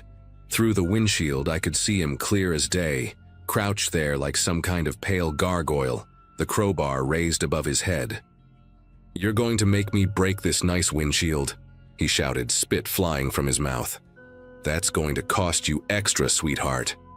He brought the crowbar down hard, and the glass spiderwebbed but didn't shatter. The second hit would go through, I knew it. But I'd already started the engine, and I did the only thing I could think of. I slammed it into reverse and floored it. Vernon went flying off the hood, landing hard on the asphalt with a sound like a sack of meat hitting concrete. I didn't stop to see if he was okay. I threw it into drive, the truck lurching forward on its ruined tires, making this awful grinding sound as the rims hit pavement. I made it to the highway entrance, sparks flying from my wheels, and just kept going. About 2 miles down the road, I saw the lights of another truck stop, a big chain one with lots of people around. I pulled in, probably ruined my rims completely, but I didn't care. The security guard there called the real cops, and they found Vernon back at his station, claiming I'd attacked him and driven off without paying for gas. But the security cameras told a different story. Turns out Vernon had done this before.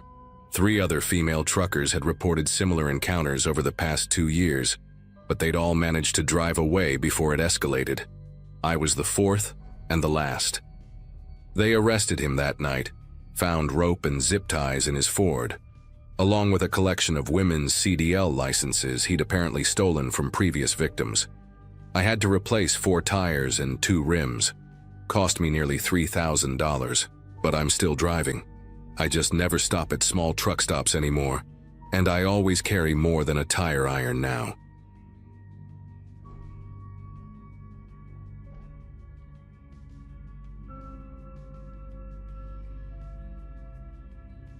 The fog was eating up Highway 278 that October night in 2022, making the Alabama backwoods feel like driving through milk soup.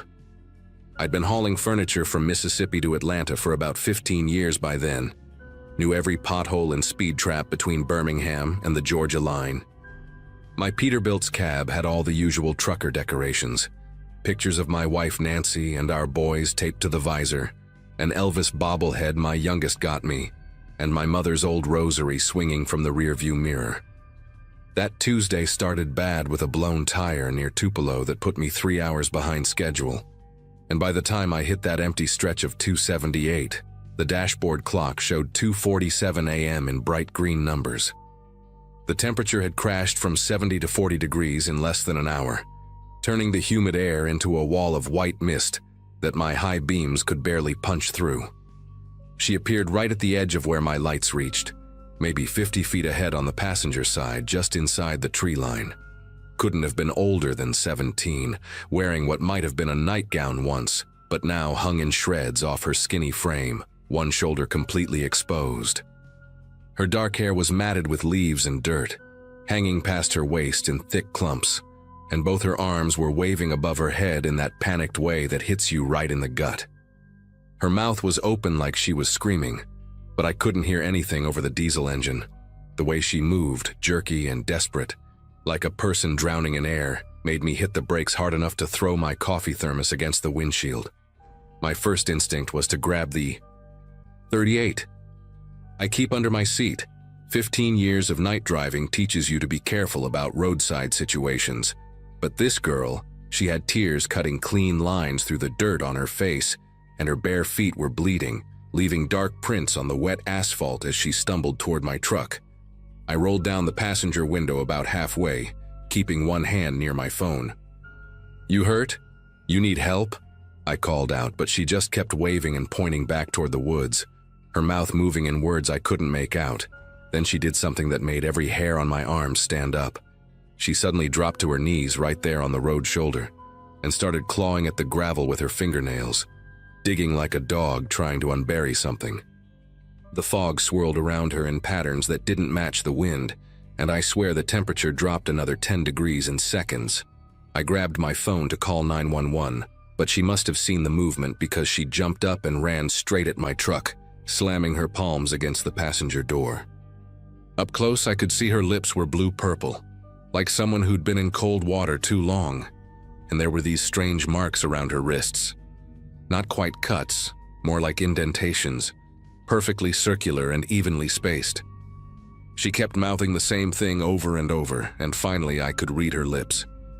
Others. There are others.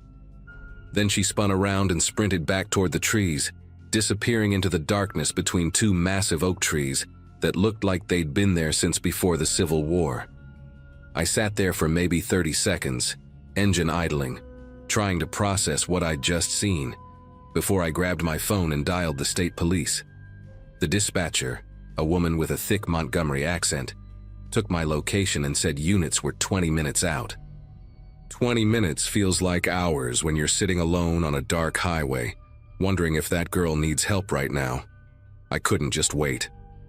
I pulled my truck onto the shoulder, grabbed my mag light and the crowbar I keep behind the seat, and headed toward those two oak trees where she'd vanished. The ground was softer than it should have been for October, almost spongy under my boots, and there was this smell, like wet pennies mixed with antifreeze. About 30 feet into the woods, my flashlight caught something that shouldn't have been there. A blue tarp stretched between several trees, and underneath it, a hole in the ground about 4 feet wide with wooden planks around the edges like an old well. But this wasn't any well. Someone had installed a ladder made from rebar and rope that descended into pure blackness. The smart thing would have been to wait for the cops, but I kept thinking about her saying, "Others." I aimed my flashlight down the hole and nearly dropped it when I saw what was below. Maybe 8 feet down, the hole opened into what looked like a room carved out of the earth, supported by 2x4s and sheets of plywood. I could see the corner of a mattress, some shelves made from cinder blocks and boards, and what looked like dozens of mason jars filled with something dark. But the worst part was the wall. Someone had hammered eye bolts into the support beams, and hanging from each one was a length of chain ending in what were definitely shackles. The metal was shiny, recently used, not a speck of rust on them. I was backing away from the hole when I heard branches snapping behind me, heavy footsteps moving fast through the underbrush. I ran harder than I'd run since high school football, crashing through branches and thorns, that crowbar still clutched in my right hand. Behind me, the footsteps stopped abruptly, but I didn't slow down until I burst out of the tree line and saw my truck's running lights. The state police showed up 12 minutes later, 2 cruisers and then a whole parade of vehicles including FBI, search and rescue, even a forensics van from Mobile. They found the bunker exactly where I said it would be, along with evidence that at least 6 people had been kept down there recently. The mattresses were stained with blood and other fluids I don't want to think about, and those mason jars, full of teeth. Human teeth sorted by type, molars in some, incisors in others, like someone was collecting them. They brought in cadaver dogs and excavators, worked that site for 3 days straight. Never found any bodies, but they found more rooms connected by narrow tunnels spreading out under the forest floor like cancer. The story made the news for about a week. Trucker discovers possible human trafficking site and all that. But they never found the girl I'd seen or whoever had been chasing me through those woods. The FBI agent in charge, a guy named Fitzgerald with eyes like a dead fish, told me I'd probably saved lives by calling it in when I did. They found fresh food down there, milk that hadn't expired yet, prescription bottles with dates from just days before. Someone had been living in that underground maze, keeping people in those chains, and they'd cleared out fast. What didn't make the news was what happened next, and why I'm writing this down now, trying to make sense of it all. Because 3 weeks after that night on Highway 278, things got personal, in a way that still makes me check my mirrors more than I should. The first text came while I was fueling up at a Love station near Meridian. My phone buzzed with a number I didn't recognize. No area code, just 10 zeros. The message read, Douglas Brennan, Peterbilt 579, license Alabama JKR 8823. You should have kept driving. My full name, my exact truck model, my plate number that I'd just renewed 2 months prior. I showed it to the station manager, thinking maybe it was some kind of scam. But he just shrugged and said truckers get weird messages all the time. The second text came that same night while I was sleeping in my cab at a rest stop. The girl wasn't lost. She was bait. Stop talking to the badges. This time there was a photo attached. Me, taken from behind while I was walking into the FBI field office in Birmingham the week before. Whoever took it had been close enough that I could see the coffee stain on my flannel shirt. By the end of that week, 4 other drivers from my company had gotten similar texts. All of them had driven that stretch of 278 in the past month, and all the messages had their real names, truck details, even their home addresses. One driver, Kevin Garrett, got a video of his daughter walking out of her elementary school in Huntsville. Another guy, Paul something or other, received a close-up photo of his wife's car parked at her job, with a message saying, "Beautiful family. Shame if they traveled alone." We all reported it to the FBI, but Fitzgerald just said they were investigating and told us to vary our routes, stay alert. Easy for him to say. He wasn't the one pulling loads through Alabama back roads at night, jumping every time his phone buzzed, wondering if whoever had been keeping people in chains underground was now watching him eat at truck stops, sleep at rest areas, call his family from empty parking lots. The last text I got was different from the others. It came on a Wednesday morning while I was home with Nancy and the boys, trying to pretend everything was normal. Just coordinates, 33. 5186 degree N, 85.7801 degree Lu, and 2 words, she's waiting. I plugged those numbers into my GPS and they led to a spot about 2 miles from where I'd seen the girl, deeper in the same forest. Part of me wanted to ignore it, delete the message, maybe even change careers and never drive a truck again. But I kept thinking about that girl's blue lips, her bloody feet, the way she'd mouthed others with such desperation. That afternoon, I told Nancy I was going to the hardware store, but instead I drove out to those coordinates with my .38 loaded and the FBI field office on speed dial, The location was an old logging road, overgrown with kudzu, barely wide enough for a pickup truck. At the end of the road was a cleared area with a single unmarked white van, windows painted black, engine running but nobody inside. On the driver's seat was a manila envelope with my name written in careful block letters. Inside were photographs, dozens of them. The girl I'd seen that night, but in different clothes, different ages, going back maybe 5 years. In some, she was smiling, looked healthy, normal. In others, she was with different people, always in wooded areas, always wearing that same expression of practiced distress. The last photo showed her sitting in what looked like a diner booth, wearing regular clothes, drinking a milkshake, and laughing at something off camera. On the back, someone had written, "Ashley performs 3 times a week. Good drivers stop. Curious drivers dig deeper. Stupid drivers become problems. Which one are you?" I left everything exactly where I found it, drove straight to the FBI office, and handed it all over to Fitzgerald. 2 days later, he called to say the van was gone. The logging road showed no tire tracks, and the photos I'd given him were just blank paper. That was 8 months ago, and I haven't driven Highway 278 since.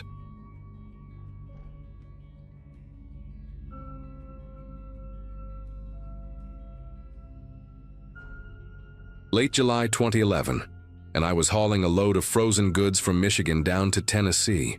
Been driving trucks for about 6 years at that point, mostly regional runs that kept me within a day's drive of home. I was 38, divorced, and pretty much married to the job by then.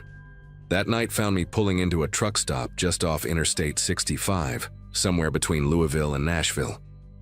The place was one of those massive plazas with maybe 200 parking spots, a diner that never closed, and shower facilities that truckers like me lived for after 14 hours on the road. I remember checking my watch as I parked. It was just past 11 p.m., and the lot was about 3/4 full. The shower building sat maybe 150 feet from where I'd managed to squeeze my Peterbilt between 2 other rigs. After grabbing my shower bag and fresh clothes from the sleeper cab, I made my way across the lot. The walk there was uneventful, just the usual hum of idling engines and the occasional hiss of air brakes. The shower facility was pretty standard, concrete block building painted beige, fluorescent lights that made everyone look sick, and that weird mix of diesel fumes and industrial cleaner smell. I paid my $12 at the counter to a kid who couldn't have been more than 19, got my receipt with the door code, and headed to stall number 7. The shower itself was heaven, after sweating through Indiana's humidity all day. I must have stood under that hot water for 20 minutes, just letting it work out the knots in my shoulders and wash away the road grime. When I finally stepped out around 11:45, the parking lot had taken on a different character. Most of the overhead lights were still working, but they created these long shadows between the trucks that hadn't been as noticeable before. I could hear a dog barking somewhere in the distance, probably from one of the cabs, and the sound of someone's radio playing old country music.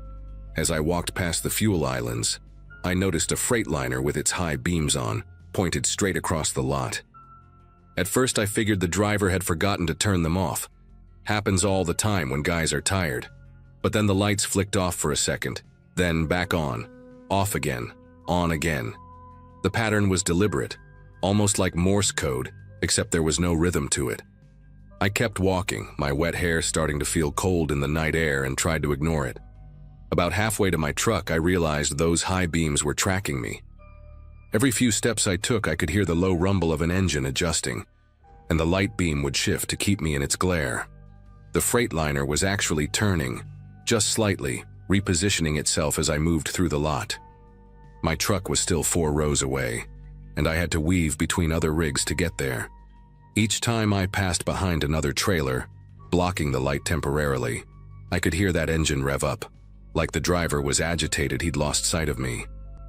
The intensity of those lights made it impossible to see who was behind the wheel, just a bright white void where the windshield should be. I picked up my pace, not quite running, but definitely moving faster than my usual stride. My shower bag kept bumping against my leg, and I could feel water from my hair dripping down my back, soaking through my clean shirt. The Freightliner's engine went quiet for a moment, and I thought maybe the driver had given up whatever weird game he was playing. But then I heard a door slam, that distinctive metallic thud of a cab door closing hard. I glanced back and saw a figure climbing down from the Freightliner. He was tall, maybe 6'3" or 6'4", wearing what looked like coveralls and a baseball cap pulled low.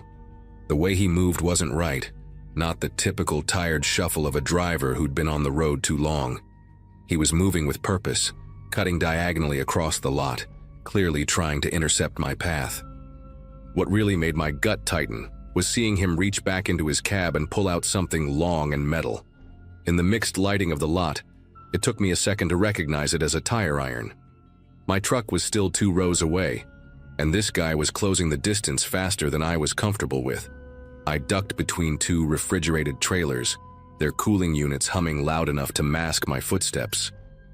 Through the gap under one trailer, I could see his boots, worn Red Wings with duct tape around one toe, stopping right where I'd been walking moments before. He stood there for what felt like forever but was probably only 10 seconds, just waiting, listening. Then those boots started moving again, slower this time, heading toward the front of the trailers where he probably figured I'd come out. Instead, I doubled back, staying low, using the shadows and the noise from the reefer units as cover. I made it to the next row of trucks, my heart hammering so hard I was sure everyone in the lot could hear it. Through the maze of trailers and mud flaps, I could see my Peterbilt, dark blue with a custom chrome grille that suddenly seemed way too distinctive. The problem was getting to it without crossing 30 feet of open space under those bright pole lights. I could hear him moving somewhere behind me, the occasional scrape of metal against metal as that tire iron hit a trailer or bumper. Then I heard something that made every muscle in my body tense up. He was whistling. Not a tune exactly, just this low, breathy whistle, like he was calling a dog. The sound echoed off the trailers, making it hard to tell exactly where he was. I pressed myself against the rear doors of a Swift trailer, trying to think. My keys were in my pocket, but getting into the cab, starting the engine and pulling out would take time I wasn't sure I had. That's when I noticed another driver, a heavy-set guy in a Broncos jersey, walking toward the restrooms. He was maybe 50 feet away, and I almost called out to him. But right as I opened my mouth, the whistling stopped. Dead silence except for the idling engines. I peeked around the corner of the trailer and saw my stalker standing perfectly still between 2 trucks, that tire iron held loose at his side, just watching the other driver pass. The second the guy disappeared into the restroom building, the whistling started again, closer this time. I could actually see him now through the landing gear of the trailer I was hiding behind. He was methodically checking between each truck, swinging that tire iron in little circles like he had all the time in the world. His face was still hidden under that cap, but I could see he had a scraggly beard with something white in it, maybe dried toothpaste or food. I knew I had to move. My legs were starting to cramp from crouching, and he was only 3 trucks away from finding me. I took a deep breath, gripped my shower bag tight, and made a break for it. The moment I started running, I heard him react. Boots pounding on asphalt, that tire iron clanging against something metal. I didn't look back, just focused on my truck's door handle. My fingers fumbled with the keys, slipping once on the lock before I got it open. I practically threw myself inside, slamming the door and hitting the locks in one motion. Through the side mirror, I saw him stop about 10 feet away, just standing there in the light from the pole lamp. For the first time, I got a clear look at his face. Weathered skin, maybe mid-50s, with these pale gray eyes that didn't blink once. He tilted his head like he was considering something, then raised that tire iron and pointed it at me through the window. Not threatening exactly, more like he was marking me, filing me away for later. I started the engine, my whole body trembling now that I was relatively safe. But he didn't move, didn't try to approach the truck. He just stood there watching as I put it in gear. As I pulled forward, I had to drive past him to get to the exit, and he actually stepped aside to let me through, giving this little mock bow as I passed. In my mirrors, I watched him walk calmly back toward his Freightliner, tossing the tire iron up and catching it like it was a baton. I didn't stop driving for another 2 hours, finally pulling into a well-lit pilot station near the Kentucky border. When I checked my truck during my pre-trip inspection the next morning at a different stop, I found something that still makes me sick to think about. There were fresh scratches on my trailer doors, spelling out my license plate number, like he'd carved it there before I'd even gotten back from my shower. I reported the incident to the state police and the truck stop management, gave them every detail I could remember. The cop who took my report said they'd had similar complaints from other female drivers over the past few months, always at different stops along that stretch of I-65. Same pattern, the high beams, the stalking, the tire iron. One driver from Indiana said she'd found her air brake lines partially cut after an encounter just like mine. Another reported finding her trailer seal broken and her cargo disturbed, even though nothing was stolen. They never caught the guy. The Freightliner's plates I managed to glimpse were registered to a company that had gone out of business 3 years earlier. The truck stop's security cameras conveniently had a blind spot right where he'd parked. The police said he probably scouts these lots for women driving alone, maybe listening to CB chatter or watching for single drivers at the fuel islands. They advised me to start carrying protection and to always park near other trucks I knew. I still drive that route sometimes. It's good money and I can't afford to be picky about loads. But I never stop at that plaza anymore, and I never shower at night at any truck stop. I've met other female drivers who've changed their routines too, some who've even quit altogether because of experiences like this.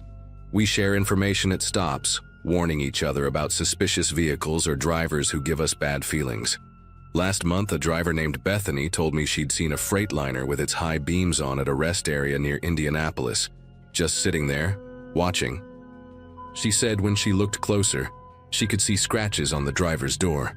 Numbers and letters, dozens of them, carved into the paint like some kind of collection. We both know what those probably are. The truth is, he's still out there, probably with a new truck by now, maybe a different tactic. But those pale gray eyes and that tire iron, I know exactly what he's looking for, and every female trucker on I-65 drives a little faster through that stretch of road.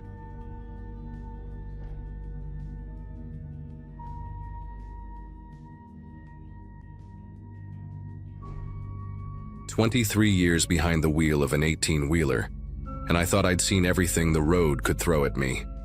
Wrong turns in the middle of nowhere, black ice that turned highways into skating rinks, even a tornado that touched down maybe half a mile from where I'd pulled over. But nothing, and I mean absolutely nothing, could have prepared me for what happened on that Monday morning in early May 2017. I was hauling a load of dairy equipment from Madison down to Milwaukee, a route I'd done probably 100 times before. The sun had just started burning through the morning fog, and I remember thinking how perfect the weather was. Not too hot, not too cold, visibility getting better by the minute. I'd been up since 4, grabbed coffee and eggs at this little diner off Highway 151, where the waitress, Dolores, always remembered how I liked my toast barely golden, just warm enough to melt butter. The overpass on County Road K had always been part of my regular route, one of those concrete structures you pass under without giving it a second thought. Built in the 70s, according to the date stamp I'd noticed once when traffic had me crawling underneath it. That morning I was doing about 55, keeping it steady, when I heard this sound. Like somebody dragging a massive chain across concrete, but deeper, more guttural. The whole cab started vibrating in this weird, rhythmic pattern that didn't match the engine or the road surface. Through my mirrors, I could see the overpass maybe 200 feet behind me, and at first everything looked normal. Then I saw it, a crack spreading across the support pillar like lightning in slow motion, chunks of concrete the size of refrigerators starting to separate from the main structure. My first instinct was to hit the gas, get as much distance as possible between me and whatever was about to happen back there. But here's where everything went sideways, literally. The road beneath me wasn't just road anymore. It was moving, tilting at this impossible angle that made no sense to my brain. You know that feeling when you're on a boat and a big wave hits? Multiply that by 1,000, except you're in a 40-ton vehicle going 55 miles per hour. The asphalt was cracking, splitting open like the earth had decided to yawn, right there under my wheels. I could hear the trailer behind me groaning, metal twisting in ways it was never designed to twist. Through my passenger side mirror, I watched the overpass just fold. Not collapse, not crumble. It folded in on itself like someone had scored it down the middle and bent it backwards. Cars that had been crossing above were sliding off the edges, and I'll never forget the sound of all that weight hitting the ground, like thunder that wouldn't stop rolling. My rig started jackknifing, the trailer swinging out to the left while the cab kept trying to go straight. The steering wheel was useless at that point. Might as well have been trying to steer a shopping cart down a waterfall. Everything in the cab went airborne. My logbook, coffee mug, the little wooden cross my daughter had given me for good luck, all of it floating for this surreal moment before gravity remembered its job. The windshield spider-webbed but didn't shatter, and through all those cracks I could see the ground coming up fast, except it wasn't where the ground was supposed to be. We were falling, the whole rig and me, falling through what used to be solid highway. The altimeter on my GPS was going crazy, numbers dropping like a countdown, and I remember thinking, this is it. This is how it ends. Not in some dramatic movie scene, but on a Monday morning hauling dairy equipment, while Dolores is probably still pouring coffee for the breakfast crowd. The impact came in stages. First, the front wheels hit something solid. Turned out to be a support beam that had fallen horizontally across the gap. The whole cab pitched forward so violently that my seatbelt felt like it was trying to cut me in half. Then came the second hit when the trailer caught up, slamming into the back of the cab with enough force to blow out the rear window. Glass showered everywhere, and I could taste copper in my mouth, bit my tongue nearly clean through without realizing it. The engine was screaming, still trying to run even though we were suspended at this insane angle, nose down, maybe 30 feet above what used to be the roadway below. I could smell diesel fuel leaking, hear it splashing somewhere beneath me, and all I could think about was those safety videos they make you watch about fuel fires, and how you've got maybe 90 seconds to get out before everything goes up. My door was jammed against a massive chunk of concrete, wouldn't budge no matter how hard I kicked.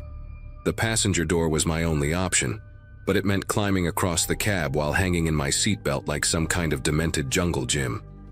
Every movement made the whole rig shift and groan, pieces of the collapsed overpass still falling around us, bouncing off the trailer with these hollow metallic gongs.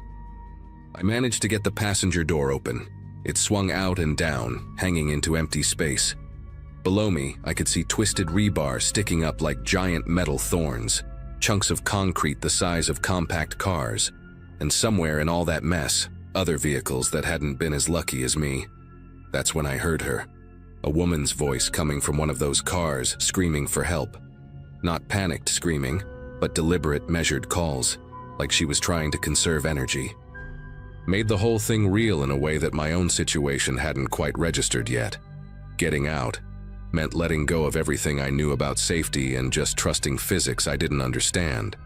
I unclipped my seatbelt while bracing against the steering wheel, immediately sliding toward the passenger door.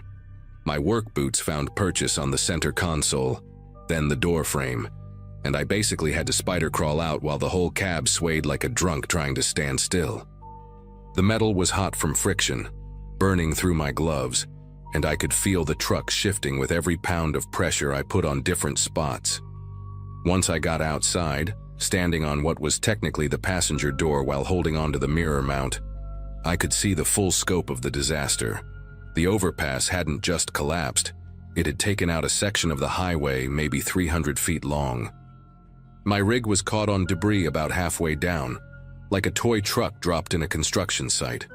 Above me, people were gathering at the edges of the intact road, some filming with their phones, others shouting down asking if I was okay. The woman's voice came again, clearer now that I was outside. She was in a silver minivan about 40 feet below me, the vehicle crushed between two concrete slabs but somehow maintaining just enough space inside to keep her alive. I could see her hand waving through a gap in the wreckage, and she was saying she couldn't feel her legs, real calm about it, like she was reporting the weather. I knew I had to get down there, but the path was nothing but twisted metal, broken concrete, and exposed rebar that looked sharp enough to go through you like a hot knife through butter. Started making my way down anyway, using the trailer's undercarriage as a ladder, then jumping to a relatively stable piece of roadway that had landed at an angle. My ankle rolled when I landed, heard it pop, but adrenaline's funny that way. Didn't feel a thing until much later. Could hear sirens in the distance, but they sounded so far away, and this woman kept talking, telling me her name was Grace, that she was a teacher, had 32 students waiting for her, and could I please just stay with her until help came. I spent the next 40 minutes holding Grace's hand through a gap, barely wide enough for our fingers to touch. She told me about her classroom, how she decorated it with paper butterflies the kids had made, how one student, Anthony, always brought her apple slices because he'd decided teachers needed vitamins. Her voice would fade sometimes, and I'd squeeze her fingers, tell her about my roots, the weird things you see at 3 in the morning on empty highways. A guy in a tuxedo walking a peacock on a leash, a broken piano sitting perfectly centered in the middle of the road like someone had placed it there on purpose. Anything to keep her talking, keep her conscious. The diesel smell was getting stronger, and I could see fluid pooling under several vehicles. Other survivors were emerging from the wreckage. A family of 4 from a crushed SUV, all miraculously able to walk, and an elderly man who kept asking what year it was, blood running down his face from a gash that looked like someone had unzipped his scalp. We formed this bizarre little community in the ruins, helping each other, sharing water from a cooler someone had pulled from their destroyed car. First responders finally rappelled down about an hour after the collapse. Watching them work was like watching a choreographed dance. Every movement deliberate, calculated, no wasted energy. They got Grace out using the jaws of life, and I'll never forget the sound those tools make, like giant metal teeth chewing through a tin can. She was conscious the whole time, even managed to squeeze my hand one more time before they lifted her into the basket. The paramedic who checked me out said my ankle was broken in 2 places, had been walking on it for almost an hour, and asked if I was some kind of superhuman. Told him no, just a truck driver who needed to help someone. They hauled my rig out 3 days later, took 2 massive cranes working in tandem. The cab was twisted beyond recognition, the trailer split open like a cracked egg. The insurance adjuster who came to look at it just stood there shaking his head, kept saying, "Nobody should have survived this," over and over like a mantra. The investigation started 2 weeks later. Federal inspectors, state officials, guys in suits with clipboards and cameras documenting every inch of the collapse. They interviewed me 4 separate times, always the same questions but phrased differently, like they were trying to catch me in some kind of lie. Did I notice anything unusual about the overpass before? Had I felt any vibrations on previous trips? Was I carrying more than my permitted weight? The answers were always no, no, and definitely no. My load was actually underweight that day, had all the paperwork to prove it. Then one inspector, a woman named Jimenez with eyes that looked like they'd seen too much, pulled me aside after the 3rd interview. She couldn't say much, legal reasons, but she told me to pay attention to the news in the coming weeks. Said sometimes the real horror isn't what happens, but why it was allowed to happen. I didn't understand what she meant until the story broke about Harbor Construction, the subcontractor responsible for maintaining that stretch of infrastructure. Turns out Harbor Construction had been filing inspection reports for bridges and overpasses they'd never actually inspected. 3 years of documents, all signed and stamped, describing detailed examinations of structures they'd never even visited. The owner, a guy named Christopher Lawson, had been pocketing the inspection money while paying some kid fresh out of community college to fabricate the reports using Google Earth images and weather data to make them look authentic. The overpass that collapsed. According to their files, it had passed a complete structural inspection just 6 weeks before it fell. In reality, nobody had physically looked at it in over 4 years. The support pillar that failed had been slowly deteriorating from water damage and freeze-thaw cycles, cracks spreading through the concrete like cancer. If anyone had actually bothered to look, to really look, they would have seen it. Grace ended up paralyzed from the waist down. 3 people died in cars I never even saw, all because somebody decided their profit margin was worth more than doing the job they were paid to do. Lawson got 8 years in prison. The families got settlements. I got a new rig and nightmares that still wake me up sometimes, that sound of concrete tearing apart playing on repeat. But I'm driving again. Same routes, different bridges, and you better believe I look at every single overpass differently now.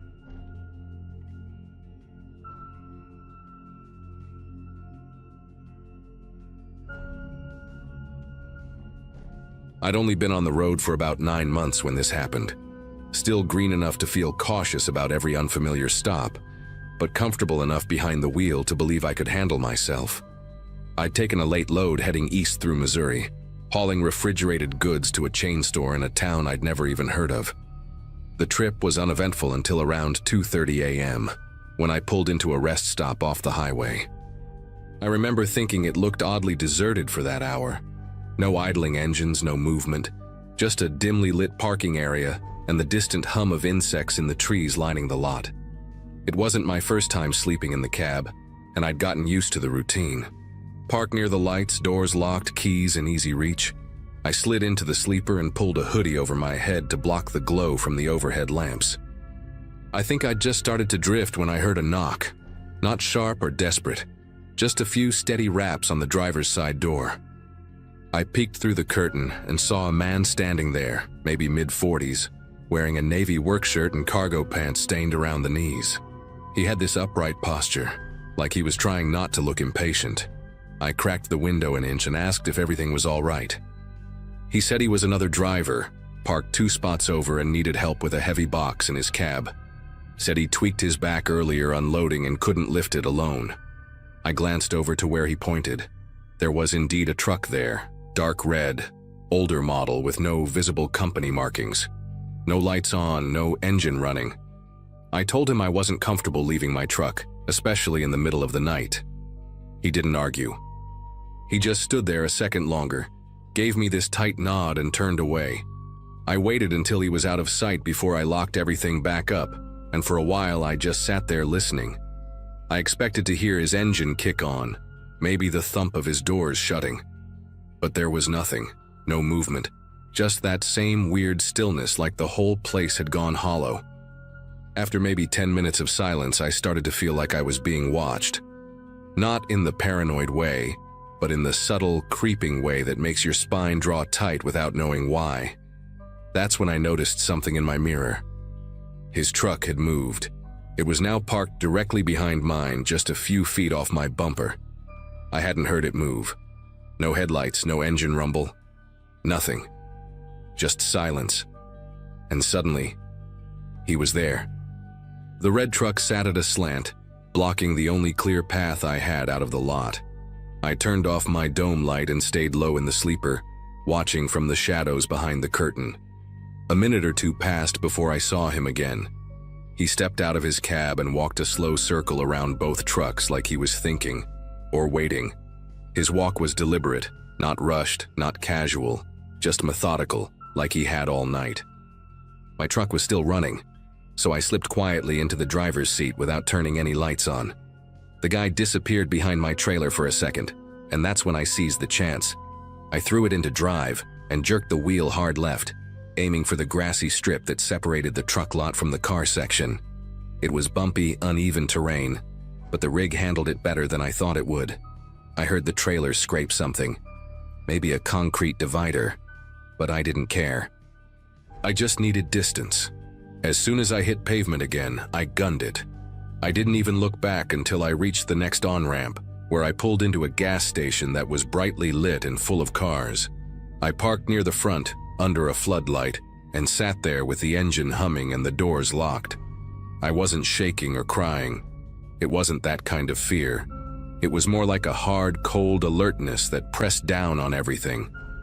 I couldn't stop thinking about how easily that could have gone differently if I'd stepped out, or if I'd fallen back asleep. I stayed there until the sun started coming up. I wasn't due to drop the load until late morning, so I called dispatch and made up a story about a delay with construction to cover the detour. I didn't tell them the real reason. It felt too strange to explain, and I didn't want to sound like I'd panicked over nothing. Still, something about that rest stop stuck with me. A few days later, I was at a different terminal, talking with an older driver I'd met once before, and he mentioned that stretch of highway. Said it gave him bad vibes. I asked why, and he told me 2 guys had gone missing from that same rest stop about a month back. No sign of them. Trucks abandoned, no footage, just gone. That hit me harder than I expected. I hadn't told him anything about what happened to me. I hadn't told anyone. But hearing that, it glued everything into place. That guy at the rest stop wasn't just looking for help with a box. He had a plan. He'd done it before, and he was patient enough to wait around for hours, banking on me being tired enough, trusting enough, to step out of my cab. Maybe he thought I'd eventually crack, or maybe he was just playing the odds. Either way, I didn't like how close I came to being one of those missing drivers. I looked up the news when I got home, digging through local reports. There wasn't much, just a short article buried under traffic updates and weather. 2 long-haul drivers, both last seen at the same rest stop, both trucks found in place with the doors open and keys still inside. No signs of struggle, no forced entry, just empty cabs. One of them was from out of state on his first solo run. That detail stuck with me. I thought about his family, how they probably expected him home in a few days. How maybe all it took was a guy with a clean shirt and a calm voice. After that, I stopped sleeping at rest stops completely. I only pulled into truck plazas with cameras, lights, and people. And even then, I never left the cab unless it was broad daylight. I upgraded the locks on both doors and got a steel baton I kept wedged beside the seat. Every time I parked, I backed into a spot with a straight exit path and checked all my mirrors twice. It wasn't paranoia, it was math. That guy had probably done this more than twice, and I just happened to be the one who didn't take the bait. I still wonder what was in that box he mentioned, if there ever was a box at all. Part of me thinks it was just something to say, a way to lure someone close enough. But sometimes, in those quiet moments on the road, I picture him standing in the dark, holding something heavy in his arms. Not a package, not freight, just something he needed help carrying. And I remember how easily I could have said yes.